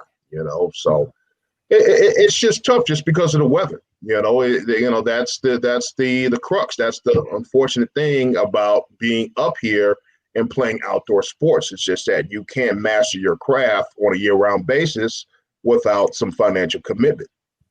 And a lot of the kids that maybe don't have the financial resources down in Florida and Texas and Georgia, they don't have to pay 20, 30, 40 bucks an hour to get training to go indoors to pay, so these folks can keep their lights open. Yeah, that's a great point. Hey, Marcus, great stuff, buddy. I appreciate it, man. It's good seeing you. And man, we got to get together, have a beer or something. It can't be in the city, but in the burbs or something, man. It's good because I know you might be gone. Like you said, you might be leaving literally after this interview because Lord knows when you're always out in Florida. Catch you back in the Shy. You must be here just for the holidays or something. No, brother, if you ever want a vacation, come on down, man. I just may take you up on it, Papa. Hey, great stuff, man. I appreciate it. We'll be in touch soon. All right. All right, fellas. Take care. All right. Guys, that was Marcus Sullivan, former Fenwick Friar, University of Illinois Fighting Illini, and Buffalo Bill in the NFL, talking about the Bielema signing and other kids, dude. It's crazy, but he is right. That's there's got to be. He's right because like they have the Max over in McCook. They have a couple. The one that you just talking about. They got the Crockfield over on 115th. Is it? 115, but that's outdoor, right? But that's a track. And I train some kids there because I do speed training in as well in the off season, and I've trained a few kids there. So, but it's there's not a lot of places, and he's right, the utilities, and that just stinks, for some kids, for a lot of kids because they just can't work their craft, and then you got to pay people because let's be honest, Chicago is a rough town. So if you get people inside, you're going to have a certain element that you might not want in there, and you got to keep people, you got to pay people to keep those, that element out of there while these kids are working. And it's, it's just a lot of money, a big financial commitment. It needs to be involved for these kids. Yeah. And Shawn, and now that we're on that subject, one of the chapters in the book that I'm writing, I'm talking about the Chicago Park District and how over my lifetime, I've seen the Park District services and just the programs they offer just dwindle to almost nothing. It used to be the Park District was where you go, and I'm not even talking about the major sports. I'm talking like badminton. I'm talking like floor hockey. I'm talking like learning how to swim. They used to have all these programs for us when we was a kid where we could go and learn a whole bunch of different stuff. And now, because of the city's financial situation, those are like the first things they cut. And I'm like, you morons, that's why your violent crime rate is up, because you're not giving the kids nothing to do. Exactly. What part of that though is, and here's the thing is like, okay, why should that be in 5 years? And the reason I asked that is because you know what, you look at what Colorado did with once they legalized marijuana. So not only do you have within a 5-year span, because we had a former Dallas Cowboy on here. Within a 5-year span, or going into 2019, okay, the state of Colorado was operating at a $1 billion surplus. So when was the first time you ever heard of a government operating at a surplus? Never. Okay. So not only that, and I know COVID really took a hit out of sports gambling, but not only do we have weed being legal, and actually marijuana, their sales, the revenue they're getting from that is going to take over alcohol sale, the revenue they're getting from alcohol taxes next year. Okay. And that's just in 1 year. Okay. And then when sports gets back to normal, then you're going to have all the gambling taxes. And so all these things that are done by the state, well, obviously Chicago is the biggest region in the state, so you're going to get a lot of money, but you got the city taxes and all these other stuff that's on there, which is why if you go to a dispensary, weed's so expensive. But these are all things that should go into these programs. And I agree with you. You know, I got to pay, or you're supposed to pay $40 for lap swim. Okay. And I'm like, and I went to the park director. I'm like, why am I paying $40 for 3 months for lap swim? I'm like, because you're not instructing me. You're not providing me like the park. I'm paying for my tax dollars, pay for the park. Right. Now, if you're teaching me how to swim, no problem. Because now someone else has to help me and they need to get paid. Okay. But you're just sitting there doing nothing. I'm swimming. You know what I mean? Like this is your water. You know what I mean? Like there's no instruction involved. If there's instruction, then I can see an extra fee and I'm okay with that. But you're not giving me instruction. I know how to swim and I still got to pay $40. Well, I used to have to pay, but I got a guy and but still like that bothered me. Like 40, it's only $40, but it's still $40. Damn. So, hey, listen, Jason, guys, 3 hours has come and gone, and great stuff. I want to thank my guest Beth Mishler-Elmore, who covers the Bears for Heavy.com, for coming on. Dan Wetzel from Yahoo Sports coming on, talking about the NCAA college playoff, and my man you just saw a moment ago, Marcus Sullivan, former University of Illinois football player and NFL alum, coming on talking some Brett Bielema hirings and talking about U of I. Of course, I got to thank my guy, Joseph Phillips, Kenneth Davis, and my guy, Jason Palmer, as well. And I can't leave without saying thank you to my Puerto Rican Swiss Army knife himself. Hello, neighbor, Ivan Vargas, and Clarence Council, our social media guy, Elliot Baez, our executive director. So all you guys put together allowed this to be a wonderful, wonderful show. So we'll be back on Wednesday. That'll be the last show for the week. Maya and I will be back on there. And then we actually have we're going to do Maya and I are going to do a Facebook Live after the show on Wednesday to talk about some cool stuff. So you're definitely going to want to see that. So for Jason Palmer and my Puerto Rican Swiss Army knife, Ivan Vargas. Bear down for another week. Are you on, Ivan, are you on today for Monday Night Football? I am on today for Monday Night Football, right before Jason's show. We're going to go there next. We're gonna shoot it for like about 5:30. We're gonna talk about tonight's game, which is the Steelers and the Bengals. I wish it was gonna be with Joe Burrow, but you get what you get. So hopefully it's a good game. But then like I said, after that we'll be following us. Will be Jason. Jason, who's on your show tonight? What's up, cuz? Tonight, our final show of 2020. We are gonna have Tavares Hardy, the head men's basketball coach at Loyola of Maryland, and also Chicago guys on Sydney Colson is going to join us. And Sydney's got a second career that she's currently working on as a stand-up comedian. So we're going to give Sydney a little bit of time to try to give us some laughter here in 2020, because Lord knows we've all needed it after this year. Yeah, we do. We do. Oh, excellent, guys. Make sure you tune in. So you said 5:30, Ivan? Yeah, 5:30. All right, so starting at 5:30, you have the Basement Monsters, and then right after that, What's Up, Cuz, with Jason and Lance C. Irvin. So for my co-host of Absentia, Maya Kai, guys, I'm your boy, the Superback, Shawn Sierra. We're taking a 45-hour break. We will see you on Wednesday, 9 a.m. to noon, Central Standard Time. So until then, I got 2 words for you, folks. We out.